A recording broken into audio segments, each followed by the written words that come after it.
Good evening, members and members of the public and the press attending, and of course people watching online.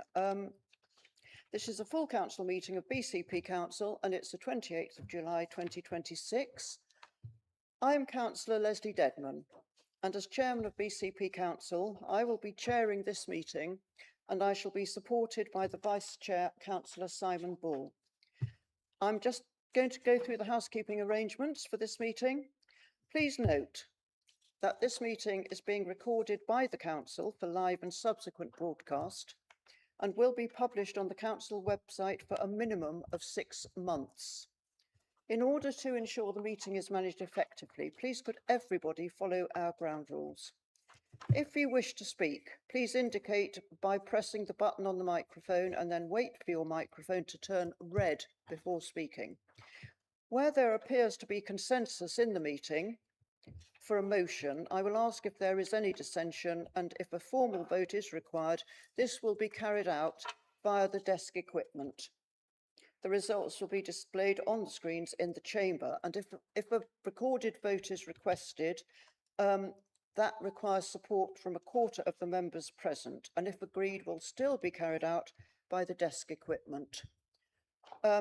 And the results of any recorded vote will be displayed on the screens and included in the minutes of the meeting. Members, if any of you need to leave the meeting at any point, please sign out of your microphone by touching the screen and selecting the sign out option. I'm sure we all know how to do that nowadays. Obviously, I will allow for comfort breaks as appropriate, and please avoid leaving if we're in the middle of a debate. Points of order raised must state the applicable constitutional provision. As ever, I will assume that all councillors will uphold the highest standards of conduct during our meeting and treat one another with courtesy and consideration. On behalf of the BCP Council, and as the Chairman presiding over this evening's proceedings, I welcome all members of the public present in this chamber, and your attendance, as you know, is an important part of the local government democracy, and all of us in this chamber, I know, support that. However, this evening's full council meeting is not a public meeting. It's a meeting held in public, with public in attendance to observe proceedings and to debate so any member of the public in attendance must follow the constitutional rules. No member of the public has the right to speak or participate in this meeting unless, as I know some have, they have notified democratic services in writing. And I can see we have some members of the public here, which is very good. So that is the way that the public can participate in our meetings. So having said all that, members, just one more thing I want to add, which is very, very old-fashioned. If gentlemen have come wearing their suit jackets, it's quite permissible in this really, really hot weather to take them off. So please do if you get too hot. And that applies to ladies. I'm not going to take mine off, but there we go. So thank you, everybody. Item 1, apologies. Chief Executive, can you read those? Thank you, and good evening, Council. We have received apologies from Councillor Hazel Allen, Councillor Matthew Gillett, Councillor Jeff Hanna, Councillor Dawn Logan, Councillor Jamie Martin, Councillor Anne-Marie Moriarty, Councillor Joe Salmon, Councillor Kate Salmon, Councillor Lawrence Williams, Councillor Dwayne Farr, Councillor Simon McCormack, and Councillor Bobby Dove. Thank you very much, Chief Executive. Now, agenda item 2, declarations of interest. Again, Chief Executive, can you report on declarations of interest we've received? Yes, thank you. So if any member is required to make a declaration of interest, they should refer to the flowchart that's set out in the agenda for guidance. We've received a declaration from Councillor Armstrong in relation to agenda item 6B, the Youth Justice Plan. I understand that you intend to leave the meeting for that agenda item. But also, all members are advised that dispensations have been granted to all dual-hatted BCP councillors, so those that are BCP councillors but also sit or work in a town and parish council. And this is in relation to agenda item 8, which is a motion relating to the provision of assets for town and parish councils. And by granting this dispensation, we're ensuring that all councillors are freely able to participate in the debate on this matter and vote. Thank you. Councillor Armstrong.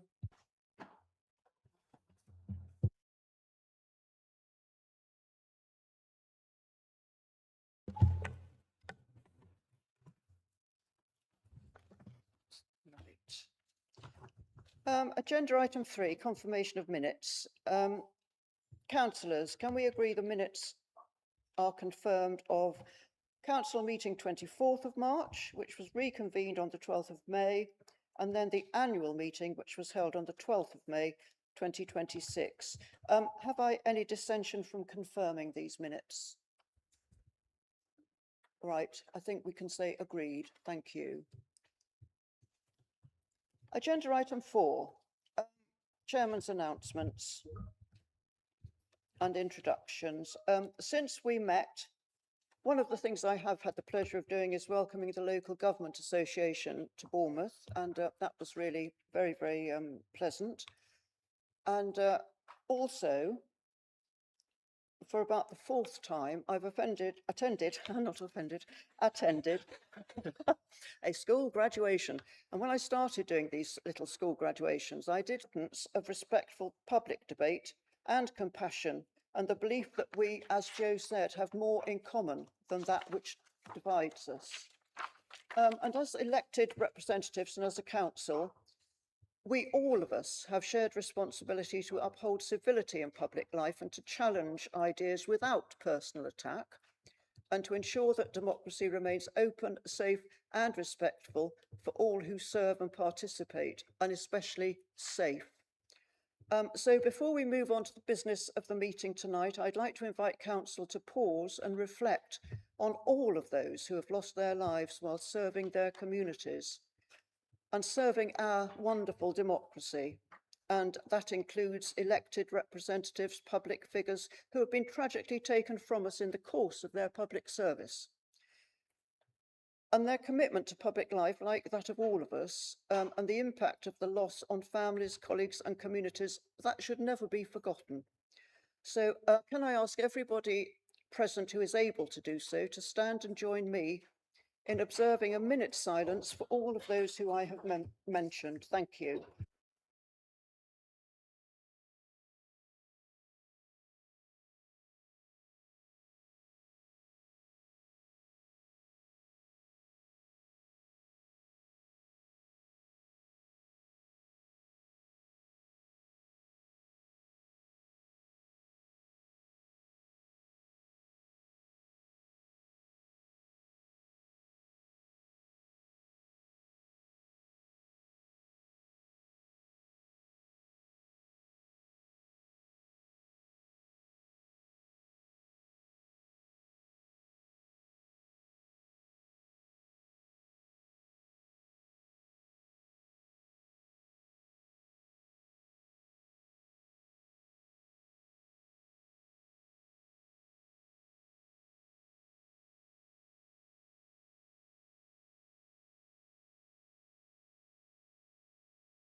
Thank you, members.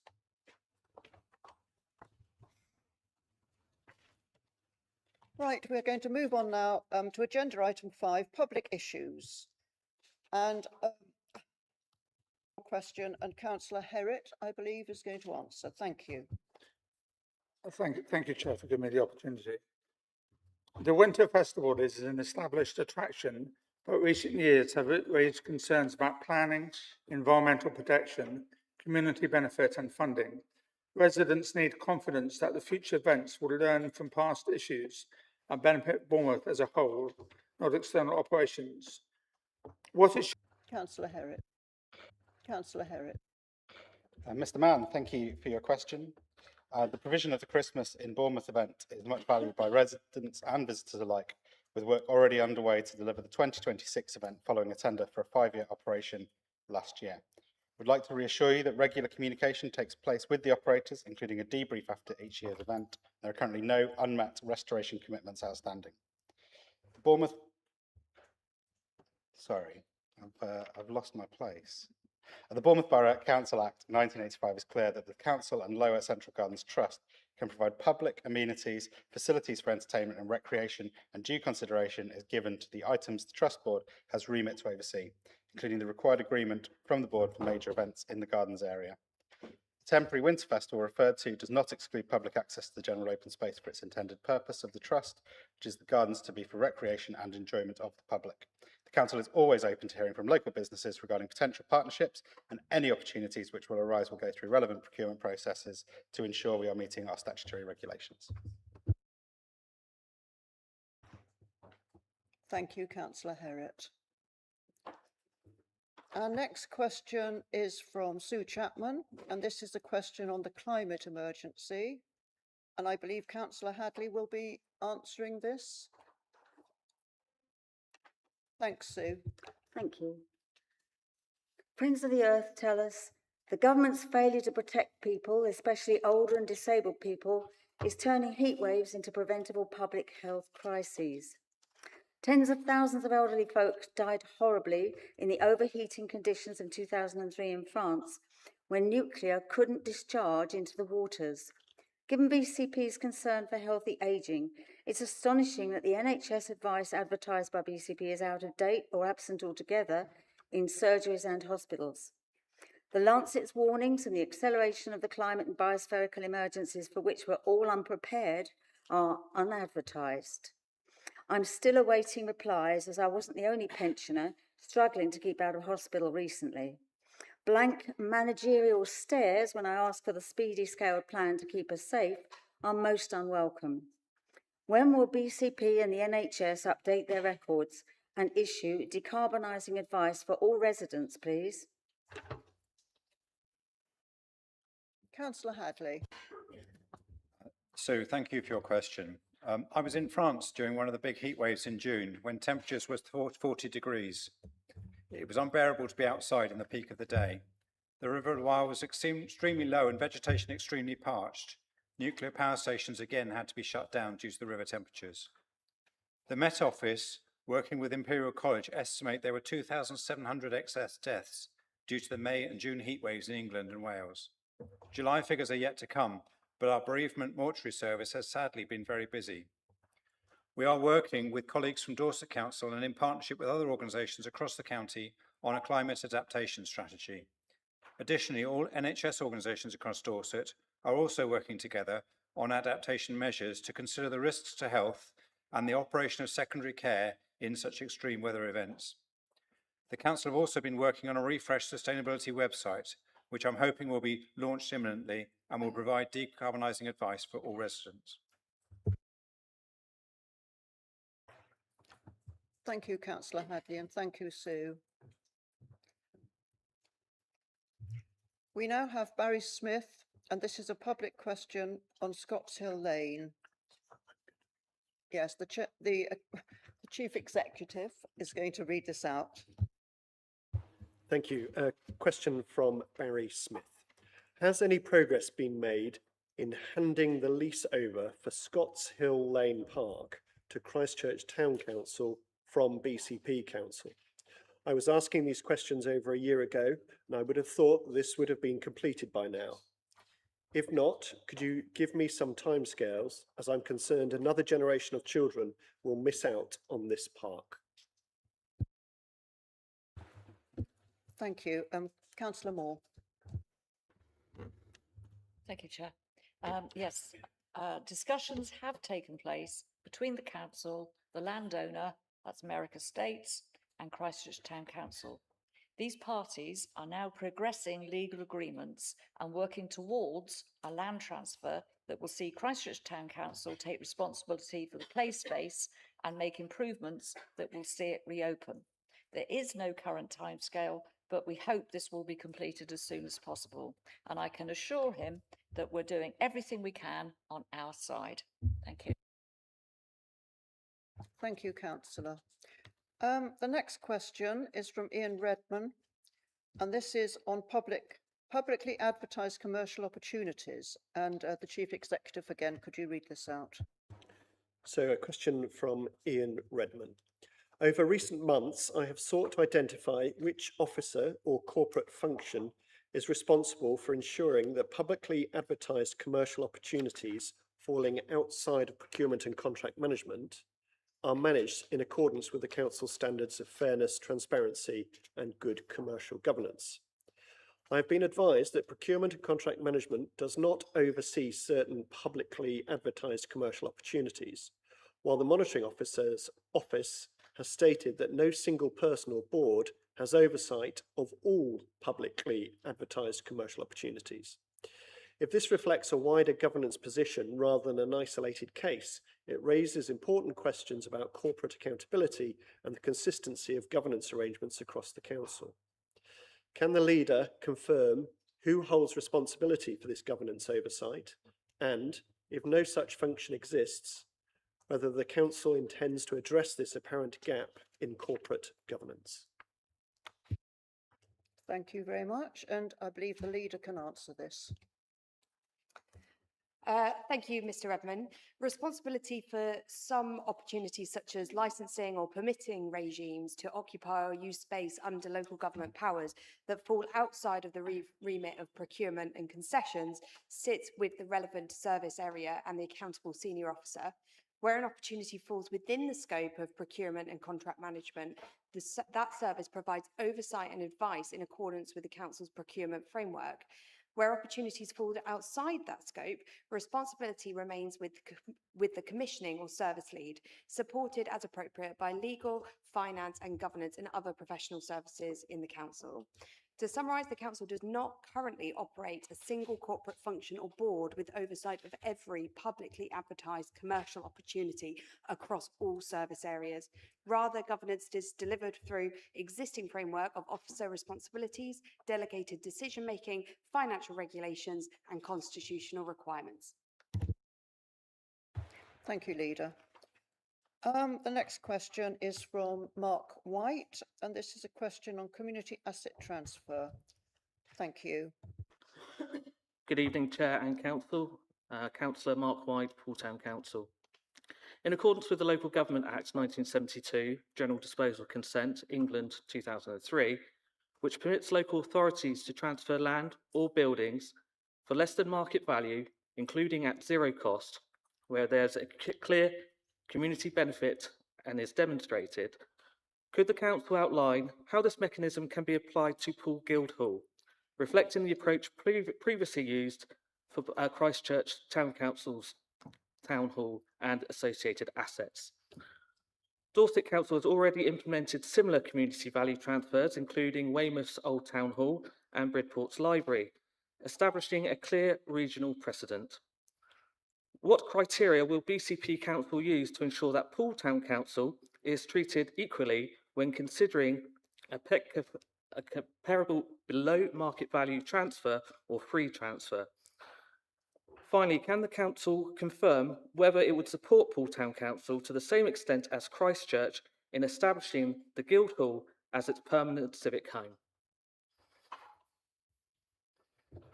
Thank you. Councillor Cox.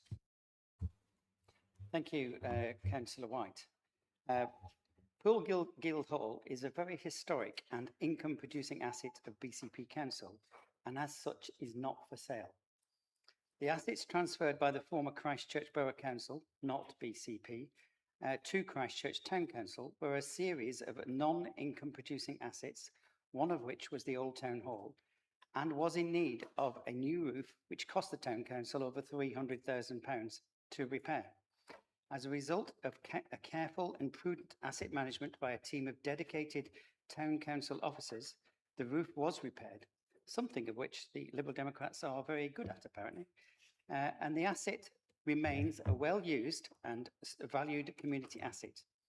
The one income-producing asset which Christchurch Town Council did obtain from BCP was a car park, which our Conservative colleagues wanted to sell to a private equity company, and for which the Town Council paid the market value. I'm sure, Councillor White, you will be aware that this administration has introduced a very successful community asset transfer policy, and I would direct you to read it and act appropriately. Poole Town Council will be treated in exactly the same way as any other town council. If there is a redundant asset which is of community value, and I would suggest that they apply for a community asset transfer. However, I would recommend that the town council has the appropriate in-house officer team to prepare the application and manage any asset in the event that they were successful. The administration provided the 3 town councils with an ample level of resources and very capable town clerks. I hope you and your fellow colleagues will not squander such an excellent inheritance. Thank you, Councillor Cox. We now have Rosemary Stirk from Poole Town Council, and this is a question on pool regalia. Would you like to come through, Miss? Thank you.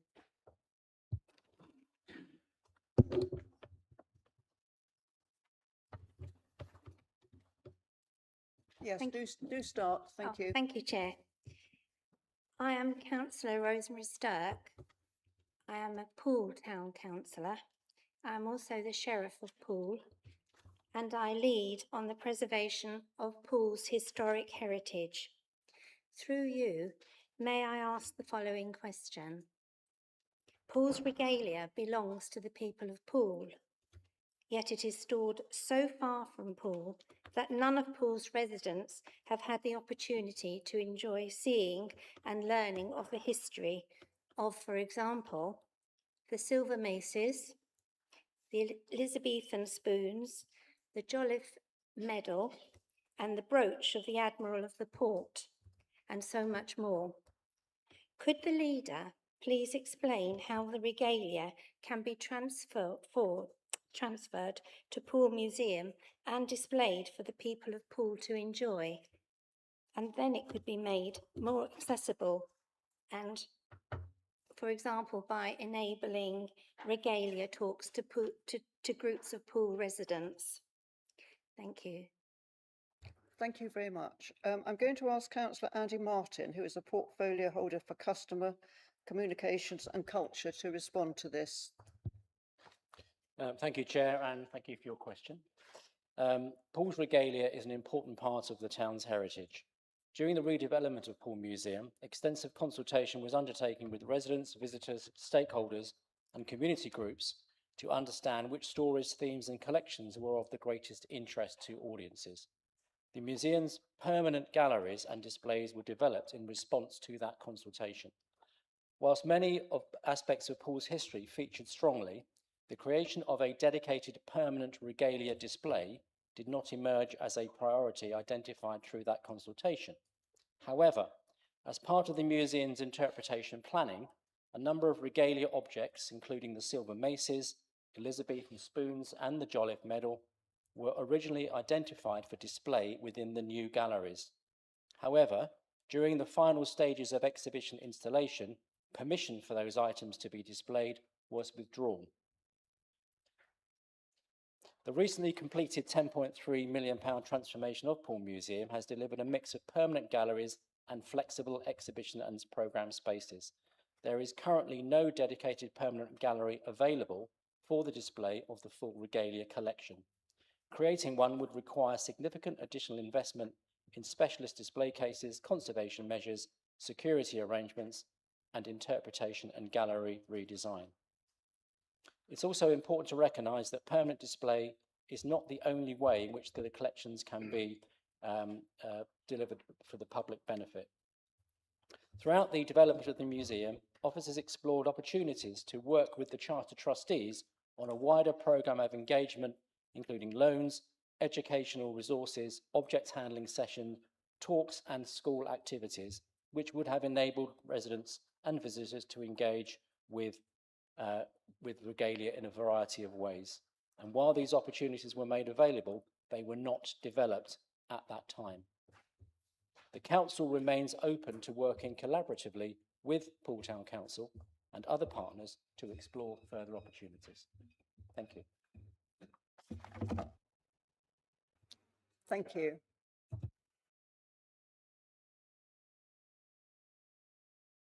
Yes, so sorry.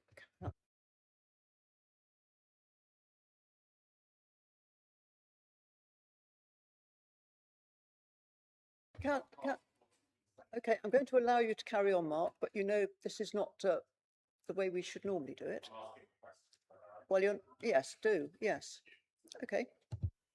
I know that part of that statement was incorrect or misleading at least, because I was the person that was on the other end of that engagement. Was that it? Thank you. Well, unless you want me to. Yes, okay. Thank you, Councillor Howell. Yes, thank you, Rosemary. Thank you very much. We now have Stephen Hayes coming through from Poole Town Council again, and this is a question on assets. And I believe Mike Cox, Councillor for Finance, will respond. Thank you, Chairman. Thank you, members. My name is Stephen Hayes, Town Councillor for Poole for Oakdale and South East Creekmore Ward. I'm also Deputy Mayor and Deputy Chairman of the Council. My question. Poole Town Council is aware that there are many buildings with or without land, owned or long leased 21 years or over, in Poole that were handed to BCP in 2019. Would BCP Council provide Poole Town Council with a single and full register of all addresses and the type of property of commercial and community properties, excluding BCP homes? And basically, we would like to have the register, and we would then wish to know which of those are empty, and for the ones that are empty, what are any proposals to either dispose of them or bring them back into use? Thank you. Thank you. Councillor Cox, please.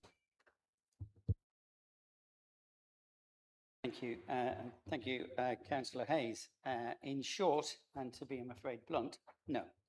I have no intention of wasting BCP officers' time in producing lists for any town councillor, irrespective of any of their party allegiance, who wish to go on a fishing expedition of BCP-owned property.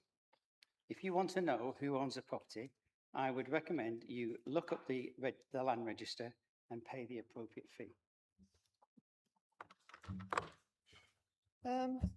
Thank you, Mr. Hayes.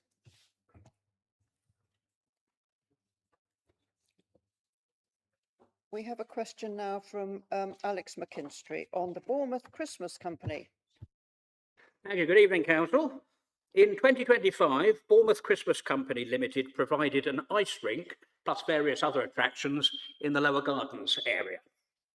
The contract, though a seemingly unfinalised document, cited the need for planning approval at clauses 535 and 9.3, and that was also a statutory requirement because the ice rink would be in place for more than 28 days.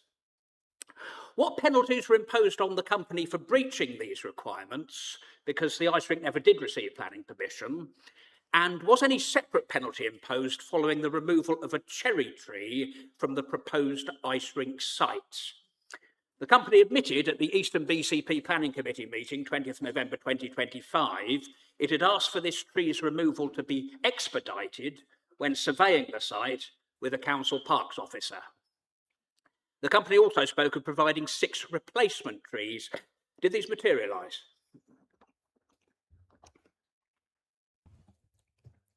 Thank you, Mr. McKinstry. Councillor Hadley, would you like to answer? Thank you, Chair. Mr. McKinstry, thank you for your question. The tree was removed by the park operations team. It was assessed by the arboricultural team as not thriving. Other cherry trees in the park have similarly been removed over recent years for the same reason. The contract required the proponents of the ice rink to fund making good the site after their use, as has been done over a number of years. They offered the 6 trees that you highlight as part of their site mitigation. The best time to plant a tree is the autumn. The park operations team have a plan to order and plant those trees this autumn in the Lower Gardens and funded by the Bournemouth Christmas Company. The species to be planted are great white cherry, cherry blossom kanzan, liquid amber sweet gum, field maple, and paperback maple. And that's 5 trees, but there will be 2 of one of the cherry tree types. Annual billing is undertaken in August each year following the completion of the garden reinstatement works relating to the ice rink. This will include for this year the charges for the new trees, including funding ongoing maintenance to support their establishment. Thank you, Councillor Hadley. We have another question. Zena Dion? Oh, yes, hello there. Could you read out your question, which I believe is on Poole Park and the White Cliff entrance, and Councillor Hadley will answer. Thank you, Chair, and thank you, members. The 2024 consultation on the closure of the White Cliff entrance to Poole Park found 63% of respondents disagreed with the closure. The report states that it would help increase health and well-being outcomes for our communities and visitors. I'm sure the leader and portfolio holder agree that increased traffic congestion along Parkstone Road, frequently backing to the George roundabout, adversely affects health through emissions from stationary traffic that contributes to respiratory and other illnesses. Moreover, the risk of serious harm and chaos by only allowing cars to exit from one location should there be a major incident in the park is grave. Based on these facts and the deterrent effect that traffic in the park has on antisocial behaviour, could I ask that the administration reopen the White Cliff entrance to cars and reassure residents that no further money be spent on aesthetic landscaping that could be much better spent elsewhere? Thank you. Councillor Hadley. Zena, thank you for your question. By contrast to your 2024 figure, in the 2022 consultation on retaining the closure of Keyhole Bridge, 65% of those responding wanted to keep it closed to through traffic. Yet the Conservative administration overturned that to reopen it. What has become clear from the multiple sets of consultations on measures along this link is how social media, including misinformation widely circulated by your ex-colleagues, influenced opinions and the results. Consultation is just one part of the process. The formal decision to permanently close the gate was made back in May 2024. This is a park and not part of the highway. Kings Park and Merrick Park were closed to through traffic in the 1980s. Overuse of cars for short journeys contributes to congestion and health problems, including respiratory and other illnesses, partly arising from a lack of exercise. We need to protect our parks and open spaces for people to dwell, exercise and enjoy, rather than just to pass through and pollute. The beneficial effects for health and well-being of preventing drivers from using this historic park as a cut-through are significant. It makes the park a far better place for those who want to visit or pass through on foot or by bike, and it's also better for the nature in the park, including reduced disturbance to the grey-lag goose, especially in their flightless molting season. If there were a major incident in the park, the police and parks team would be able to open access and direct traffic as they see fit.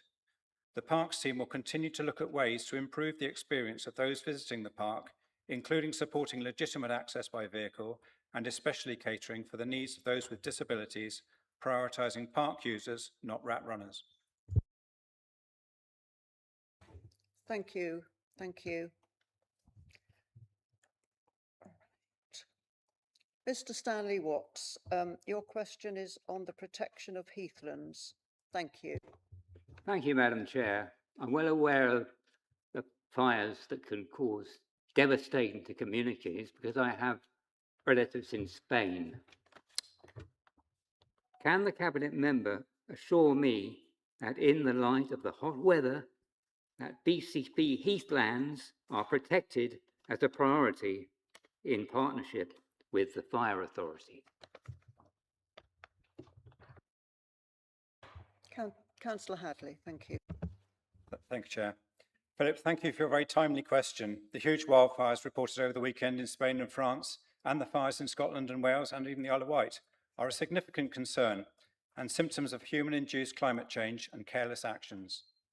I have checked in with my colleague, Councillor Claire Waite, who's chair of the Dorset and Wiltshire Fire and Rescue Service, who has consulted with the Chief Fire Officer and his team in helping provide you an answer. The Council are acutely aware of the risks that the current heatwave present to our internationally significant heathland, and the Countryside team work closely with the Fire and Rescue Service and through the Dorset Heaths Partnership with many other partners, landowners and specialist groups.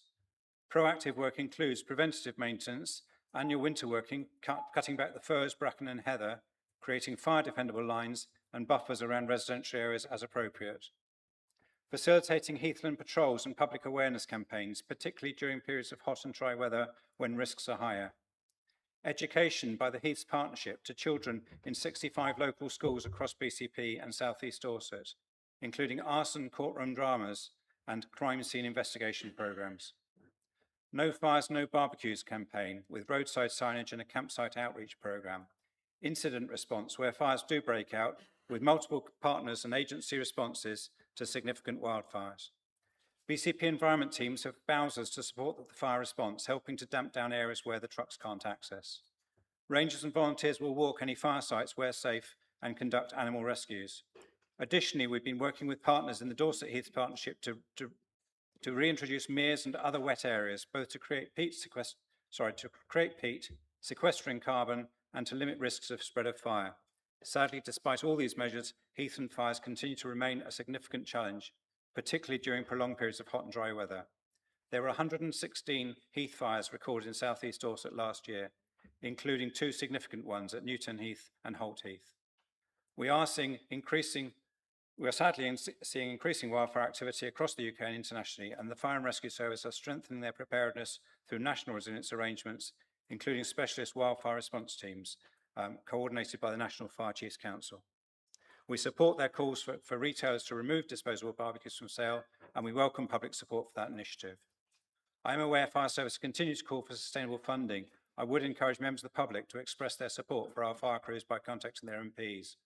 Whilst these interventions cannot eliminate the risks entirely, I am satisfied that we have strong partnership arrangements in place with Dorset and Wiltshire Fire and Rescue Service and our wider partners to protect BCP's heathlands, our communities and the environment. Thank you. Thank you, Councillor Hadley, and thank you, Mr. Stanley Watts. Members, it is 29 minutes now, and we still have 2 questions and 2 statements. Do you wish me to carry on with them, or shall we close it? No? Right. In that case, it has come to 30 minutes, and I'm going to close the timing for the statements. I do apologise. Those will be put on the website. Yes, the written response, and then everything will go on the website. So thank you very much, everybody.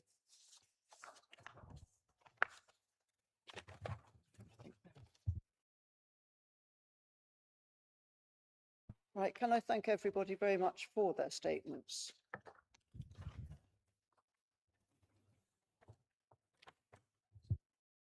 Let's move on the agenda now. Having had our public session, recommendations from Cabinet and other committees.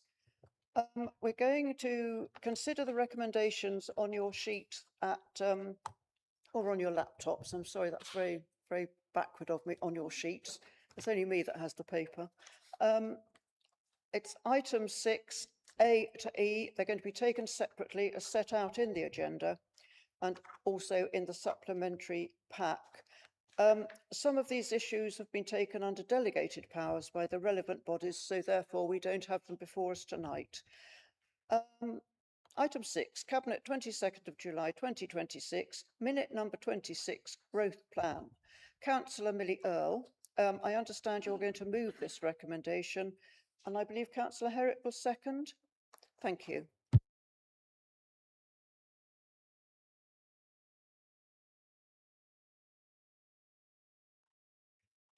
Thank you, Chairman.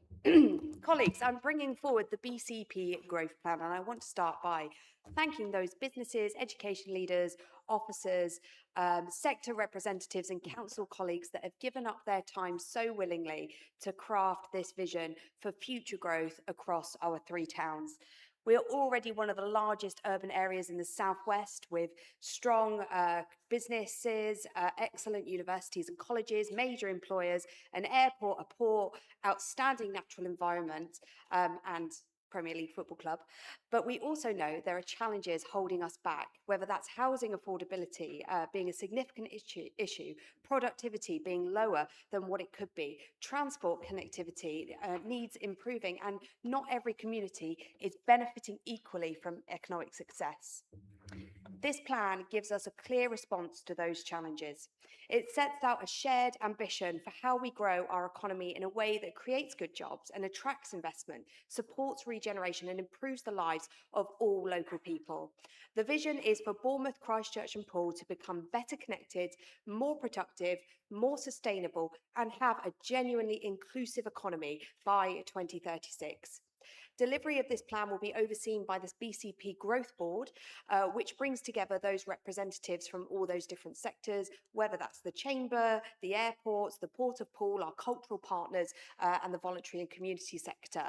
The partnership approach is really this plan's strength, and it reflects BCP Council's shared vision, such as our corporate strategy, meaning that it is built around those 4 priorities.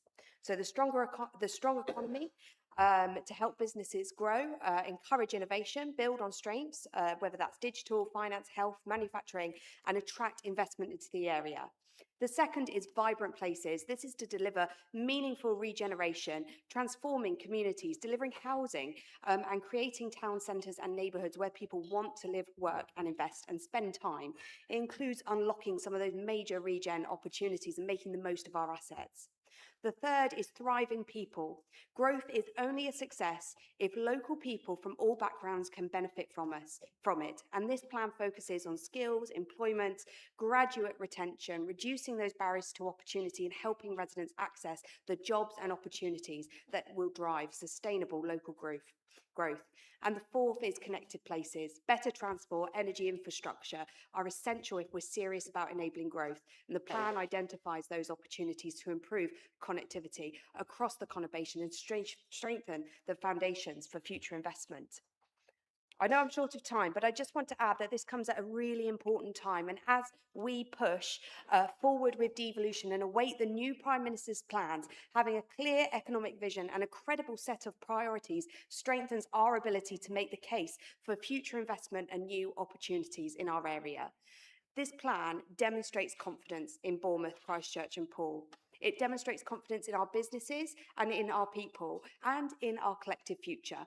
It provides a shared direction and a framework for working together to deliver long-term prosperity and improve the quality of life for all residents across our community. Thank you. Thank you, Leader. Councillor Herritt, will you second? Am I right to speak, please? Right, councillors, does anybody wish to speak on this?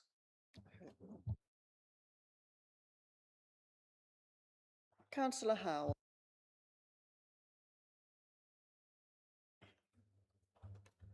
I'm afraid this is one of the worst type of council documents that are produced. It's typically, it calls itself a plan. It's not a plan.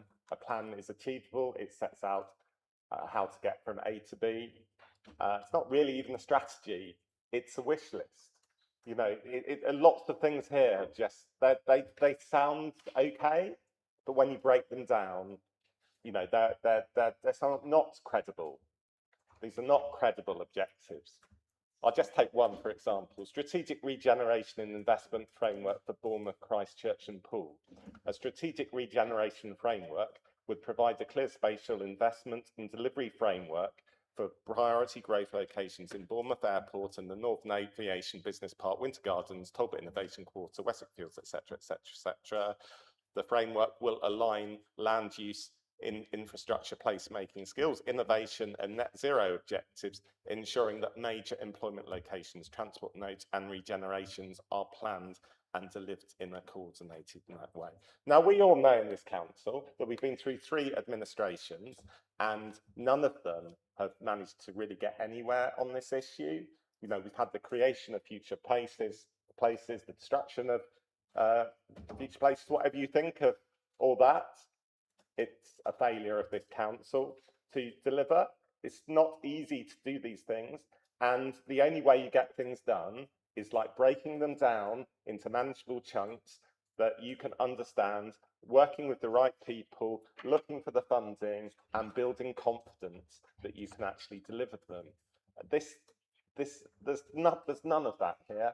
Often it's very easy to talk about engaging partners, but there's too much of this is looking for partners to stump up the money. For example, the Marine Centre, that is not something that the port has any realistic funding of itself.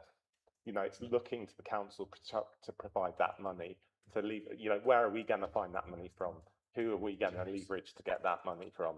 Unless we present a fantastic case for it, even then, you know, it's going to be very difficult. You know, we need to get away from wasting lots of officer time producing long documents which really aren't going to achieve anything, and focus on some key objectives that are actually achievable and that we can build some momentum around. Thank you. Thank you, Councillor Howell. Councillor Andy Martin. Yeah, thank you, Chair. First of all, can I echo the leaders' thanks to everybody who has given up their time to put this plan together on the Growth Board. And I'd particularly like to name check the chair of the BCP Cultural Compact, our Cultural Compact, Helen Keel, who is also the Joint Chief Executive of Pavilion Dance, for her advocacy on the Growth Board for arts and culture. A couple of years ago, I had a conversation with Adam Gent. Some of you will know Adam. He is one of our senior relationship managers on the Arts Council. And he asked me where in BCP did culture sit? And I said it sits in commercial operations. He said that's interesting because in some councils it sits under health and wellbeing, and in some councils it sits under economic development, which was a very good point. Because arts and culture does many of the things, in fact, probably all the things that are the priorities in the growth plan. Place, identity, rejuvenation and reimagination, health and well-being, talent and skills retention and development, joy and happiness, improving lives, connecting communities, and inward investment. I'm only going to pick up one of those because I don't have the time to go through all of them. But inward investment, I've mentioned many times the amount of money that comes into our area from Arts Council England, Heritage Lottery, arts foundations, and other organisations. It's millions, more than it's tens of millions. So that's really key in terms of inward investment. The growth plan recognises that successful places need more than infrastructure. They need distinctive assets that create identity, attract people and build confidence. Arts, culture and heritage, and we're just about to produce our BCP heritage strategy, have an important role to play in that. Successful economies are built on successful places. The places that attract talent, investment and opportunity are those with a strong sense of identity, quality of life and civic pride. Poole Museum, so I get 2 mentions of Poole Museum this evening, is one example of how a cultural asset can contribute across all 4 growth plan themes simultaneously: vibrant places, thriving people, a strong economy and connected places. Poole Museum and Scaplan's Court generate close to 300,000 visitors to the Old Town since last summer, supporting activity, footfall and confidence in one of BCP's most historic locations. The museum demonstrates how investment in cultural infrastructure can support regeneration, strengthen place identity and create all-round destination. My final point before I run out of time is about 20 years ago, I interviewed a senior manager from JP Morgan Chase, it might have been called Chase Manhattan in those days, and I asked them why they chose to come here. And they said one of the reasons they came here was because of the presence of a world-class symphony orchestra, which showed that this area had a cultural landscape and a cultural identity where JP Morgan families would want to live and work. I just leave you with that thought. Thank you, Chair. Thank you, Councillor Martin. Can I just mention that although when you speak, you can see you've got to the end on these big screens in the chamber, I can see how many minutes you've gone over, and it's mostly 20 seconds or whatever it is. So although it's not up there, I'm going to ask if we can have it up there, because I'm sitting here thinking, crumbs, 20 bloody seconds are going. Thank you very much, Councillor Martin. And now can I please have Councillor Armstrong? Thank you, Chair. I'm reading.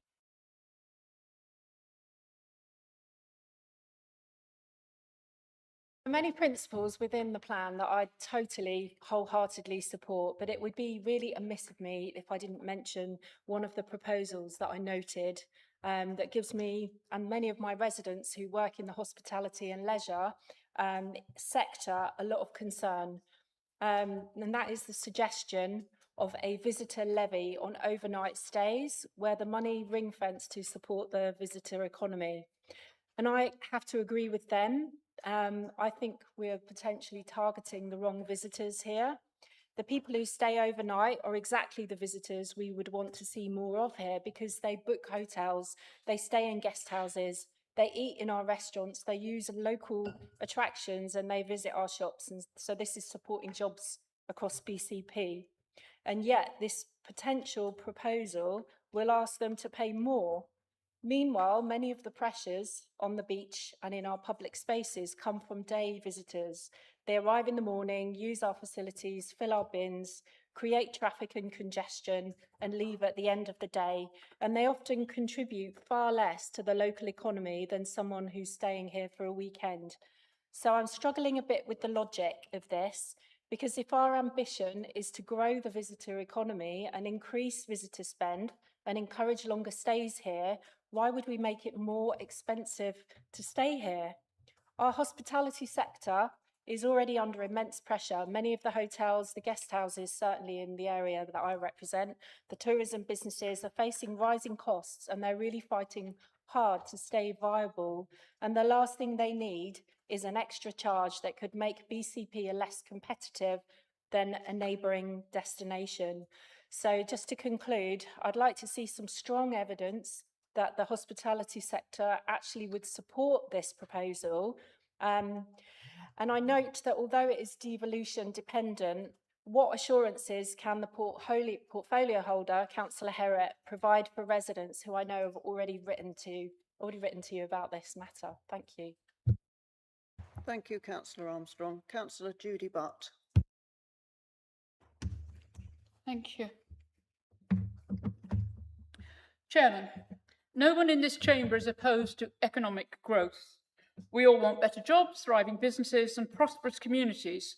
But our duty as elected members is not simply to applaud ambition, it is to ensure that ambition is realistic, affordable, accountable and fair. The report speaks repeatedly of shared ambition, yet where is the evidence that residents have genuinely shaped this plan?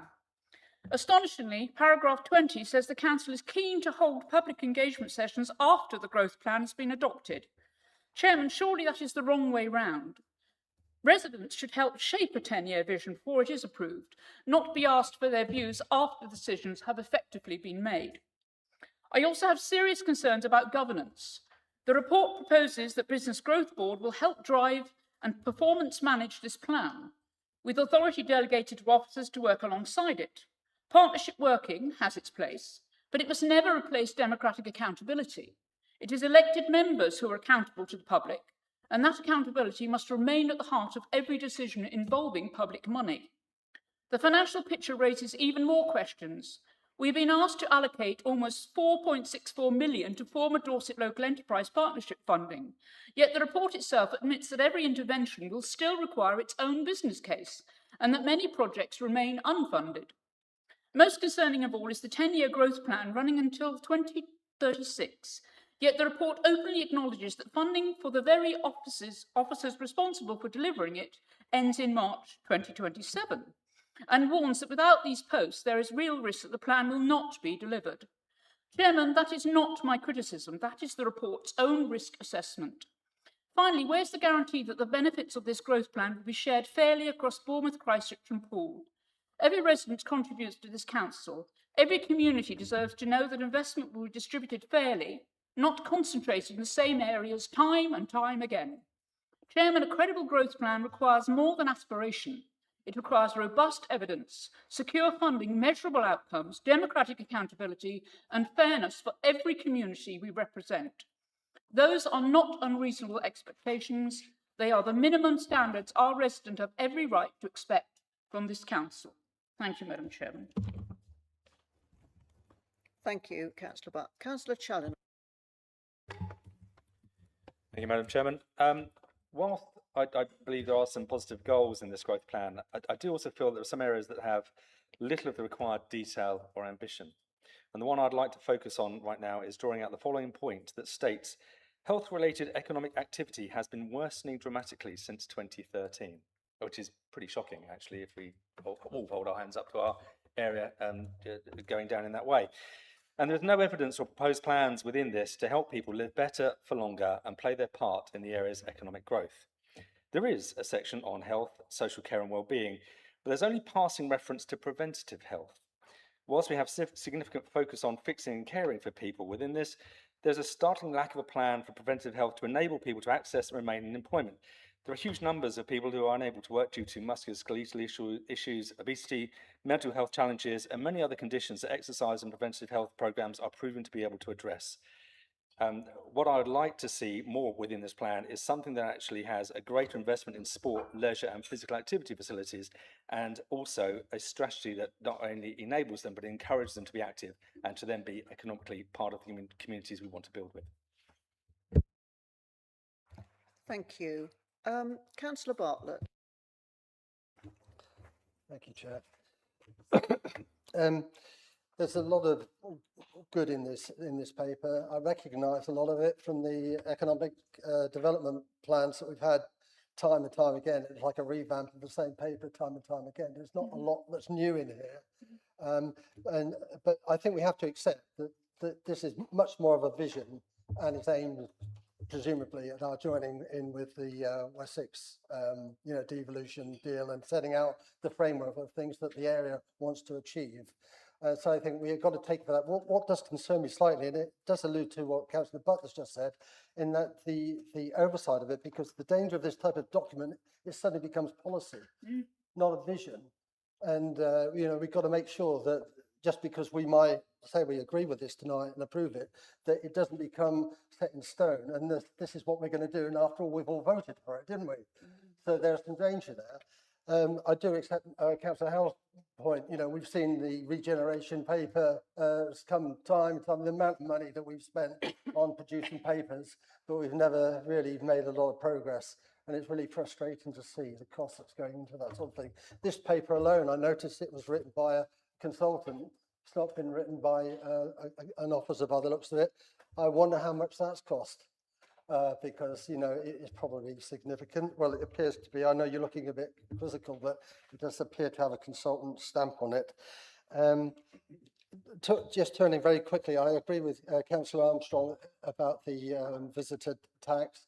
I think it does focus on one element of the tourist trade, and I think that's generally unfair, because lots of other people would be affected by that, but not have to pay it. One thing that really concerns me in the paper is about the development of the Stour Valley. If we exploit the Stour Valley for human needs, then its nature will suffer. And we do see that already at the Stour Valley. And I don't like the way that the direction of travel in the Stour Valley for basically exploiting it. We've got very small amounts of nature areas, and that's one of the most significant. We've got to protect it, not develop it just for our own use. I think that's just about me done. Thank you. Yeah. Thank you. I've got Councillor Beasley and Councillor Aikenhead, and then I'm going to go back to Councillor Herritt, who has seconded. So, Councillor Beasley.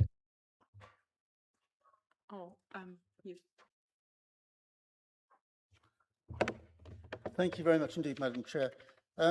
This report, I was looking forward to it, but I've been very disappointed by it. And I've been disappointed because it's strong on ambition, it's strong on its themes, but it lacks detail, and I am not convinced about its deliverability.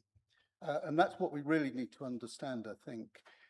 Given the Council's financial position currently, I think it's entirely reasonable to ask how much of what is being proposed is genuinely funded and deliverable, and how much remains dependent on future government grants, developer contributions or external funding. And it's there that it begins to fall apart as far as I'm concerned. I was a founder member of the Dorset Local Enterprise Partnership. I sat on the board for most of its life, and at arm's length from the councils that sponsored it, it was able to do a great deal more than having the dead hand of local government on its shoulder all the time. And I worry about the funding that's there. So we've heard, haven't we, there's about £4 million coming over from the now defunct Local Enterprise Partnership. And I hope that I'm not misreading this, because what it says is it's ring-fenced, good, but it's ring-fenced for the benefit of the community. A pretty broad term if you think about it. And I think that in and of itself is something that we need to be really careful about. In terms of the plan itself, which projects in there are fully funded, indeed which ones are actually detailed at all, which ones remain dependent on external funding, which contingency exists for those funding streams if they do not materialise. And whilst I appreciate and I'm grateful to the Growth Board and indeed to the work being done in arts and culture especially, it does seem to me that it lacks the detail that we need to give it a framework of deliverability. And with that in mind, I'm also very concerned about its longer term goals and whether or not they will be sustainable, particularly up to but beyond May of next year.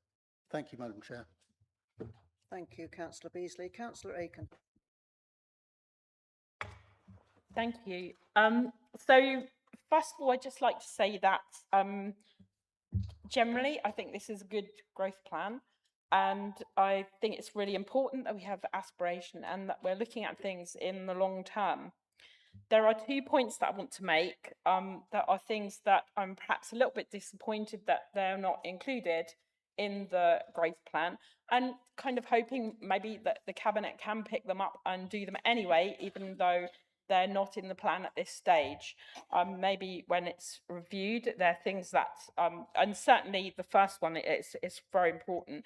So firstly, the first point is our MPs. There is not a mention of what our MPs are doing. Jessica Tull, MP for Bournemouth West, is actually working with Millie on a project for regenerating Bournemouth Town Centre. And Neil Duncan Jordan, MP for Poole, is doing the Positive About Poole initiative, again, which is about regeneration of Poole Town Centre. I think it is really important that there is engagement between the Growth Board and the MPs doing these projects. So although it's not written in that, I'm sure you can do it anyway. My second point is about community enterprise. So if people are going to be happy, healthy, enjoying their work, feeling a sense of ownership, wanting to getting over this problem of a lack of productivity, we need to give people the choice. They may not want to be an employee of a huge company. It's a great thing to encourage big companies into our area, but we also need to accept that some people might want to work within a smaller type of business. And community enterprises are something that can help people to have ownership. So I'm talking about cooperatives, small groups of people getting together and starting their own business.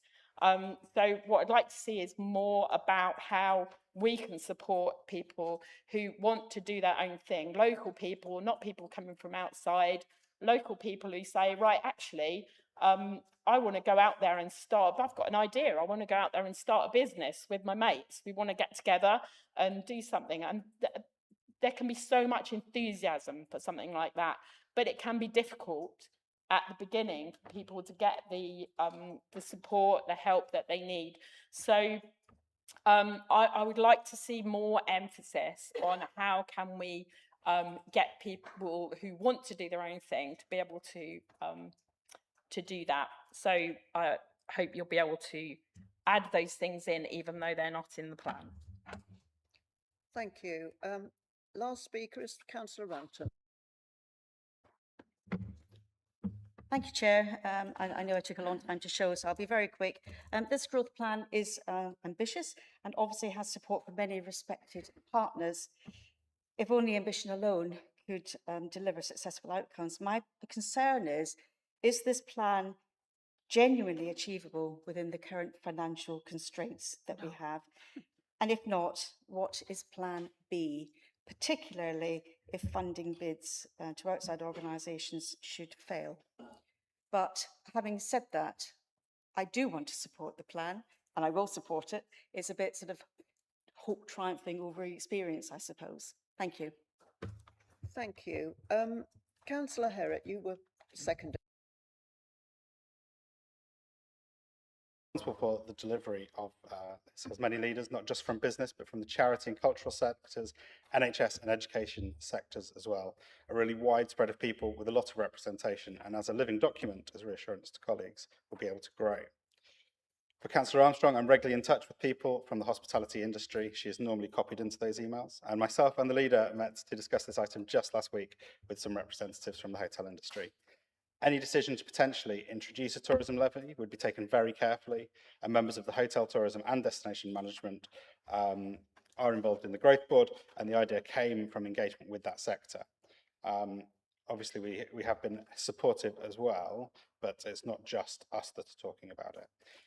And that is in order to help develop a year-round destination that is not just looking for the sun shining. We await government's views. I'm pleased that Councillor Martin also managed to talk about culture, which was not a surprise. I agree, our local authorities are the biggest single funders of culture in the country, and it seems a good time to remind colleagues we've continued to fund that against the backdrop of increasingly challenging budgets, one I sincerely hope we can continue to do as they get even more challenging. There are some excellent individuals from some great organisations involved in the Growth Board, all wanting and stepping up to deliver growth for our area. And growth for some is not just in business terms, it's in skills, it's in healthier people, and it's sustainable as well. A document that is designed to grow itself and adjust as circumstances change. A lot can change in 15 years. In the last 10, we've had 7 prime ministers, some of them better than others. And colleagues are right, this is partly a wish list, but also shouldn't be the end to our ambition. And as opportunities come round, we should be ready to seize them, with hope that a new Prime Minister will accelerate a devolution agenda that delivers not only for us, but for Wessex at the speed we are ready for. Having projects ready to go will make all the difference, so I'll be supporting this. Thank you. Leader, would you like to sum up for us?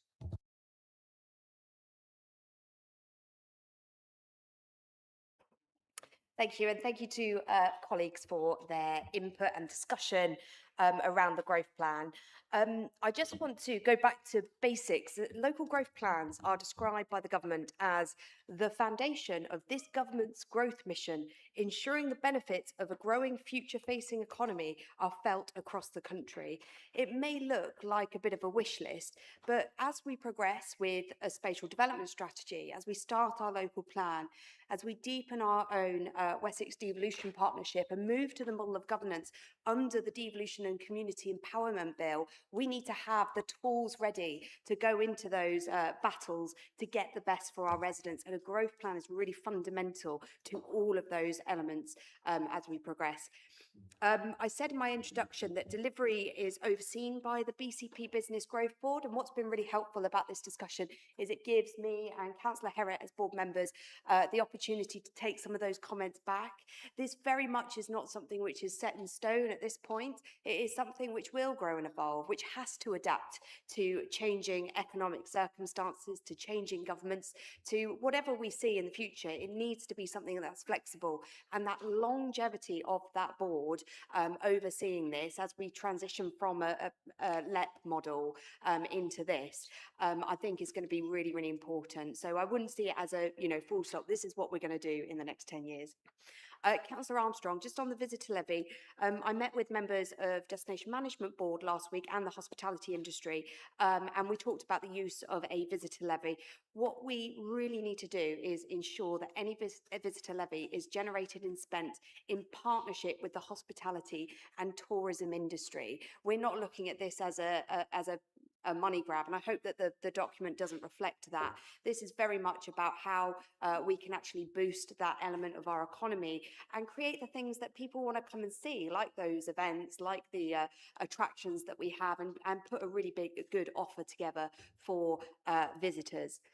Councillor Butt is right, there's no forward funding, and that is because this work is funded through the UK SPS, a UK Shared Prosperity Fund. That has been dramatically decreased in recent years, and for us, particularly for us here in BCP. But I just want to give assurance there's no cost in the base budget for this. And because our team has had to shrink because we are now funded solely by UK SPF for our economic development strand of the council, it means we don't have the staff in-house with the skills needed to create this.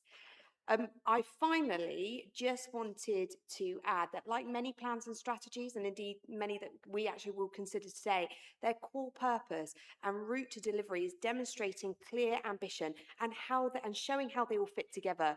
It's considered to be a key component to bringing those partners together to make it happen, whether that's private or education sectors, but also public funding, whether that is accessing grant funding or funding through a future strategic authority. And I just want to very quickly give the example of Bristol, that has recently had its mass transit success, with government saying, yes, we're going to help you fund that. And that is because they have been pushing on this ambition for decades. So finally, the aim of the plan is to set that vision, and the delivery plan is the role of the Growth Board. And we're developing how our detailed delivery plans, focusing on those which have most impact and have external funding and policy environment. And I really hope that councillors will support it. Thank you. Thank you, Leader. Members, I'm going to ask that you vote via the electronic voting equipment, which we will have switched on in front of us any minute now. Yes, thank you.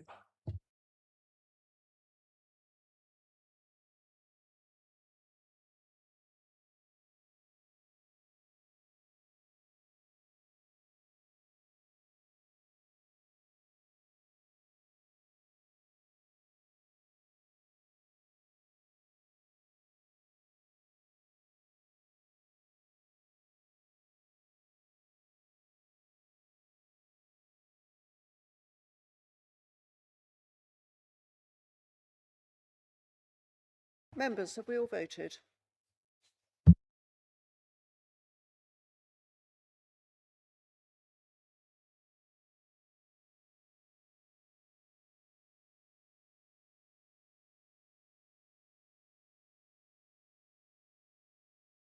So that is carried, as you see on the screen.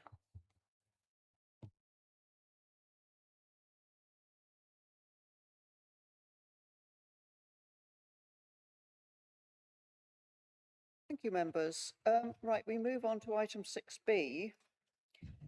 Again, 22nd of July, minute number 28, Youth Justice Plan. Just pause for a second. Oh, sorry, just pausing for a moment.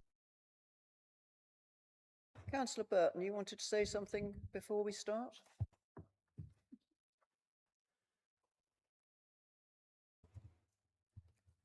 Right, thank you, members.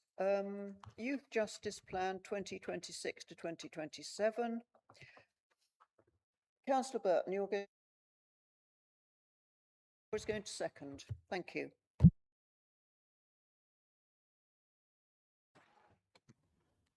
Yes, thank you, Chair. I was just preparing, that's all.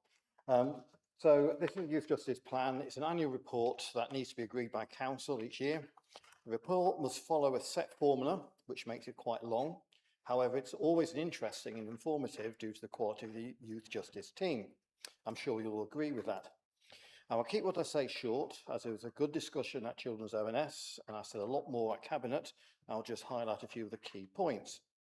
The purpose of the Youth Justice Plan is to prevent children and young people entering the youth justice system by targeted interventions, reducing the need for custody, reducing the likelihood of reoffending, and repairing harm caused to the victim.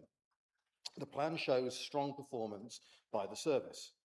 The number of first-time entrants to the youth justice system of BCP fell to 56 children in 25-26, down from 104 back in 2019-20, with reductions sustained since 23-24.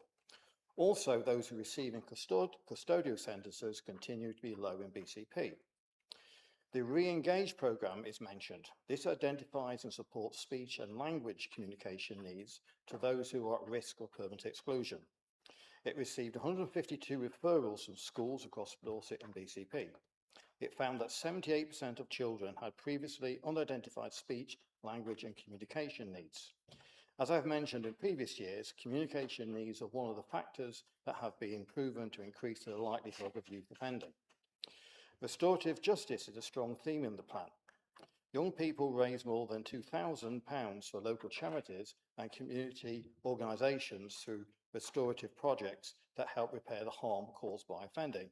And remember that the majority of youth offending is offending against other young people. The service expanded its network of community partners and has now worked with 12 organisations across Dorset and BCP, providing more opportunities for children to make a positive contribution to their communities. One thing that I didn't mention at Cabinet is there's a government white paper back in May, if I remember correctly, which looks at reforms in this area. The plan notes that the service needs to be ready to respond to reforms going forward when they have been expanded on. They're still at an early stage. As I said, Chair, I'll keep this short, and if I need to add anything to summing up, I always can. Thank you, Chair. Thank you, Councillor. Councillor Moore, you're seconding. Yes, thank you, Chair. Yes, I'm happy to second and I reserve my right to speak. Thank you. Thank you. Members, does anybody wish to speak on this minute?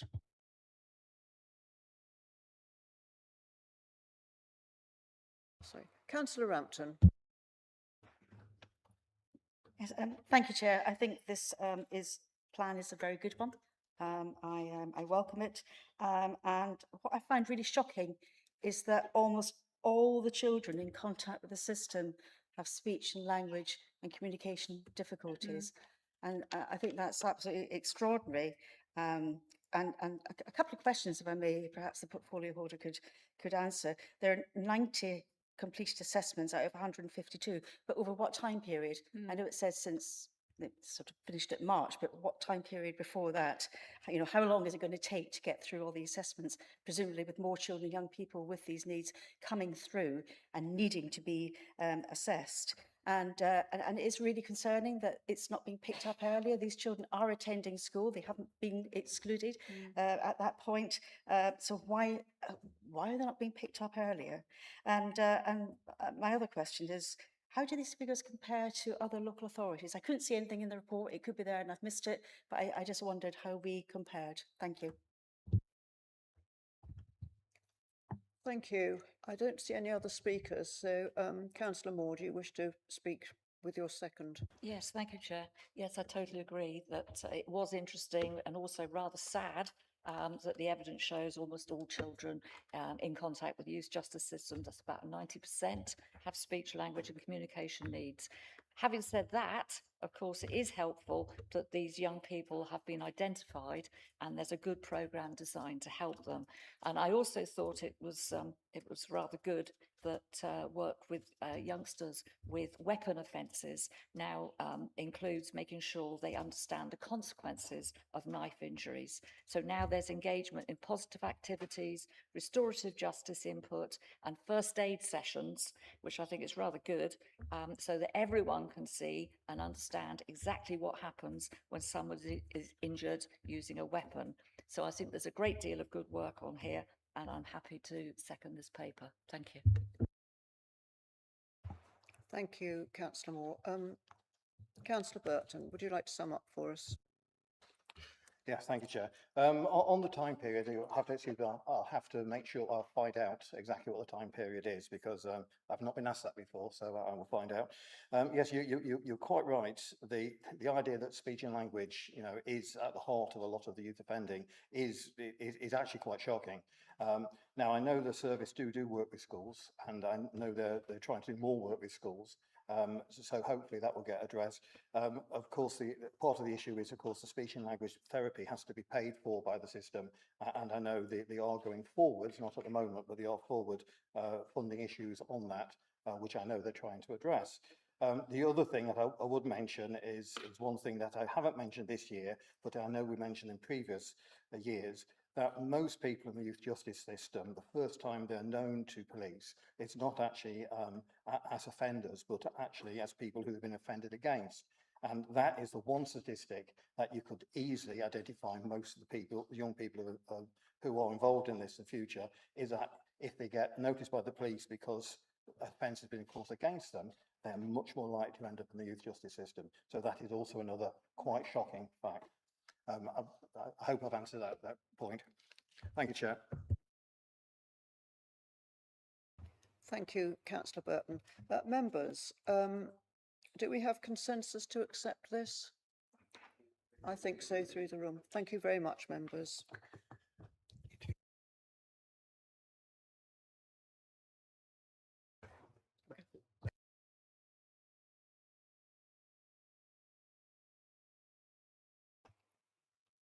Oh, who's that?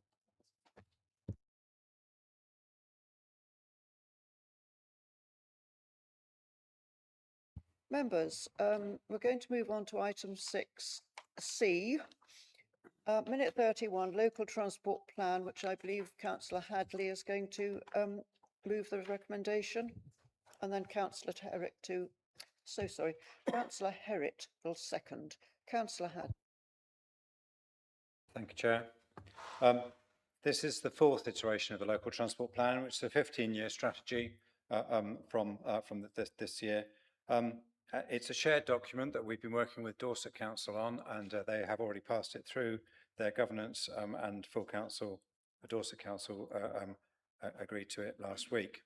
It's a document that's been worked up since March 2023, and we had two significant periods of consultation, one January to March 2024 on issues and opportunities, and one on the draft final report, August to October of last year. We've had a cross-party group of councillors working on this, and it also went to Place and Environment Overview and Scrutiny Committee for review, and lots of useful things were raised there.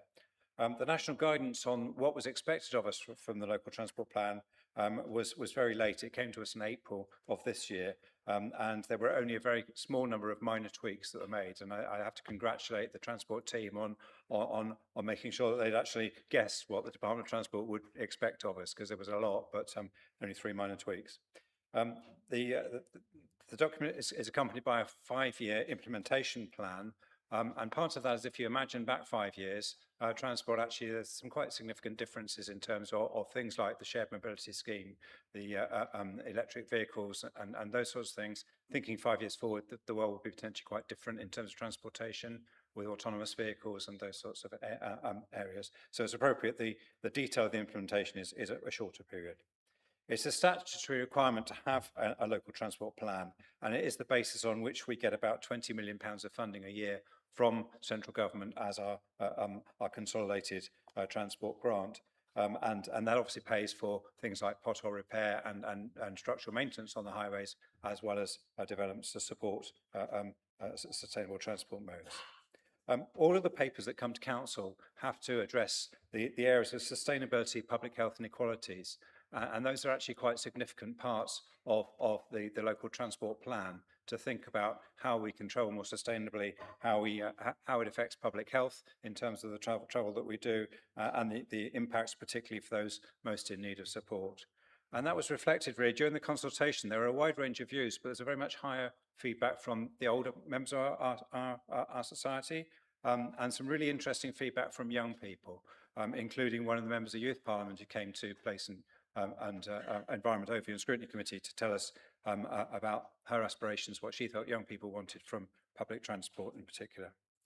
There is a key risk around this, which is the emergence of the strategic authority, because transport, certainly strategic planning for transport, is likely to be done at that level. But having a clear local transport plan for what we need for the urban area is key. And as the leaders just mentioned, Bristol have gone forward on their light rail proposals, and and we need to add that ambition. Thank you, Leader. Thank you, Councillor Hadley. Councillor Herrick, you're seconding, I believe. I'll reserve my right to speak. Thank you. Members, do we have any speakers on this, please? Councillor Rigby. Thank you, Chair. Yeah, just to follow on, that this did come to Environment and Place, and we had a very good debate on it, some good testing on it, and the outcome of that was that there was no recommendations which we wanted to put forward, and the committee was happy to support it, but also that we'd want to be seeing it through its implementation period over the next 15 years to make sure it's being implemented as is strategised, and yeah, we're looking forward to being a part of it. Cheers. Thank you. Councillor Challen. Thank you, Madam Chairman. This seems like another Lib Dem cash grab against local motorists, the majority of whom will be our residents. The report states the objective of civil enforcement should be for 100% compliance with no penalty charges, and that raising revenue should not be an objective. But there are significant revenue projections. Am I? Oh, I'm sorry. I've leapt into the wrong place, have I? Oh, do you know what? I knew I'd got up too early this morning and hadn't had enough coffee.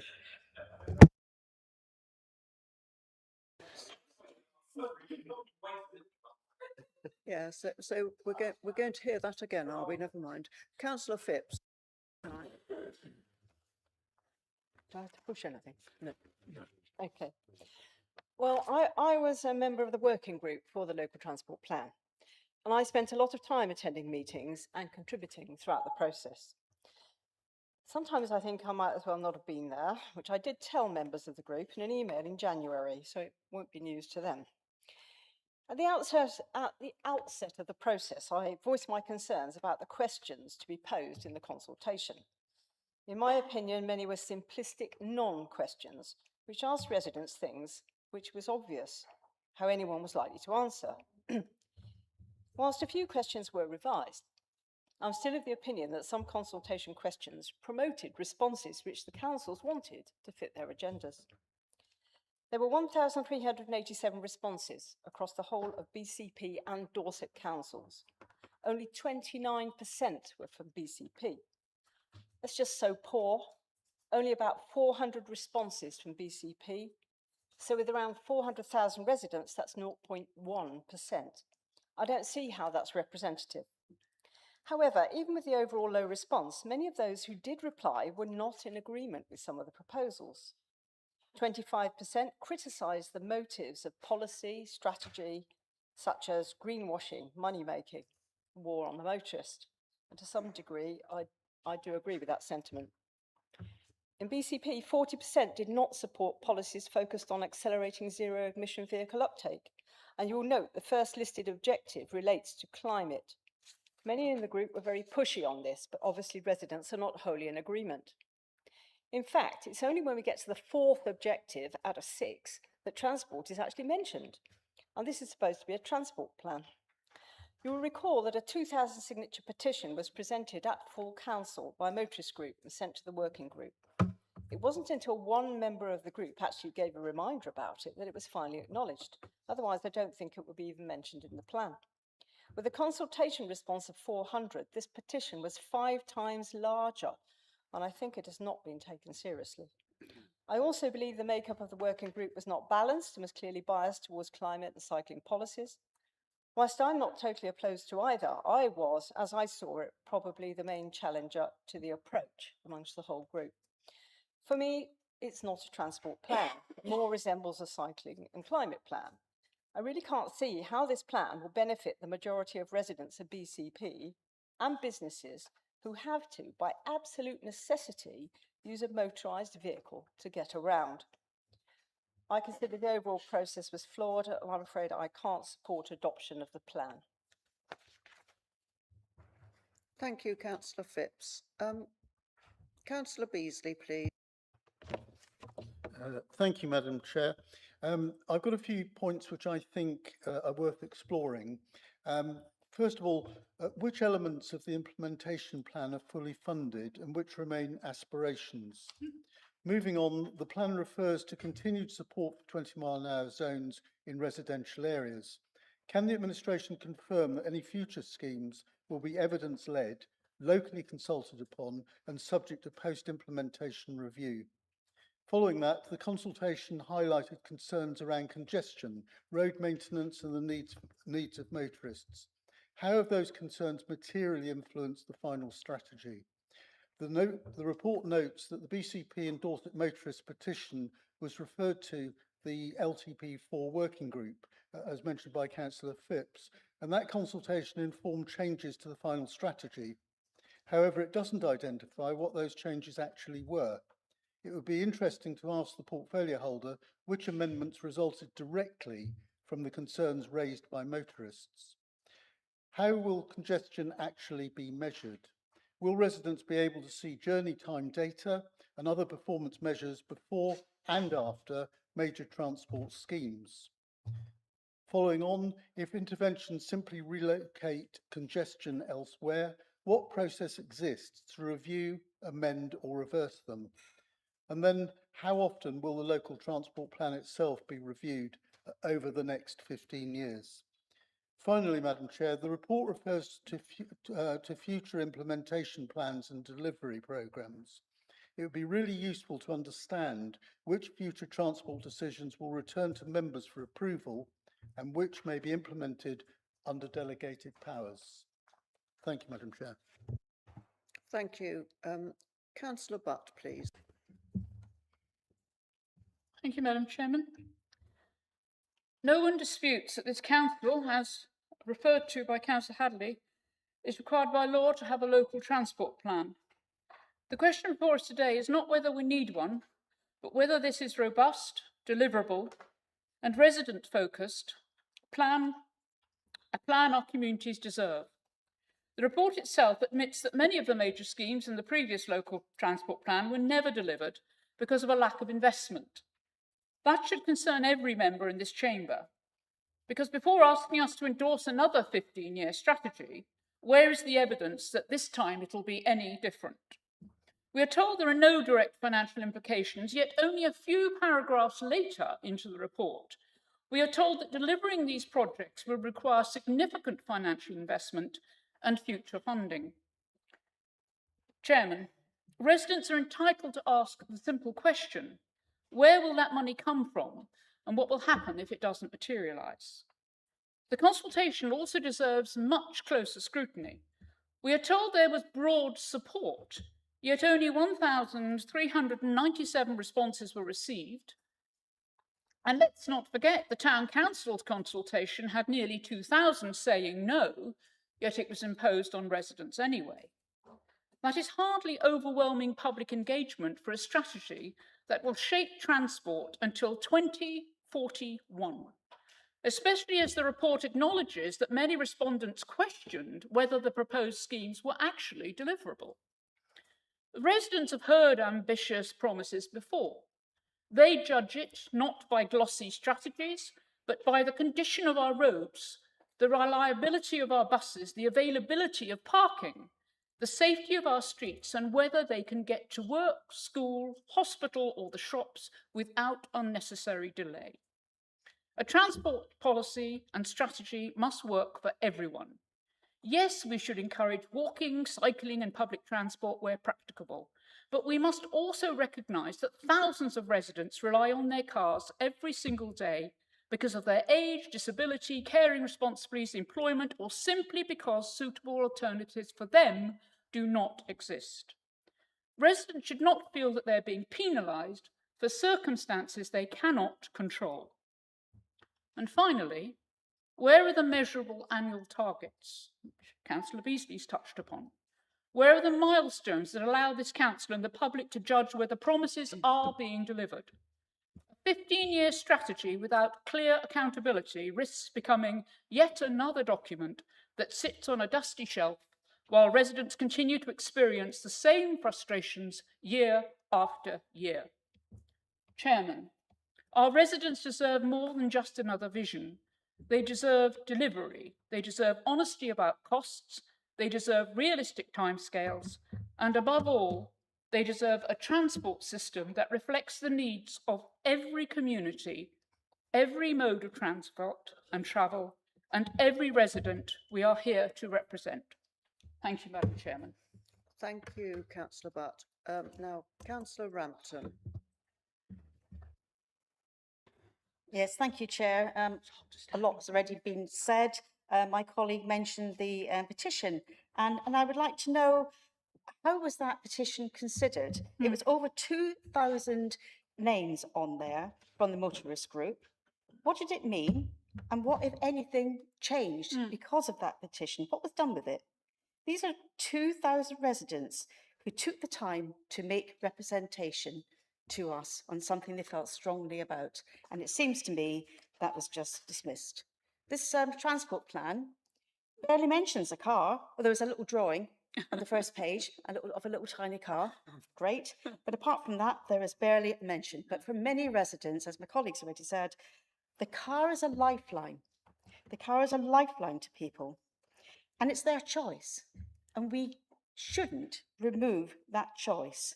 There's a quote, well, actually, I'll probably paraphrase it because I couldn't find it in the report, but it was like shaping a future inclusive, sustainable and resilient solution for all our communities.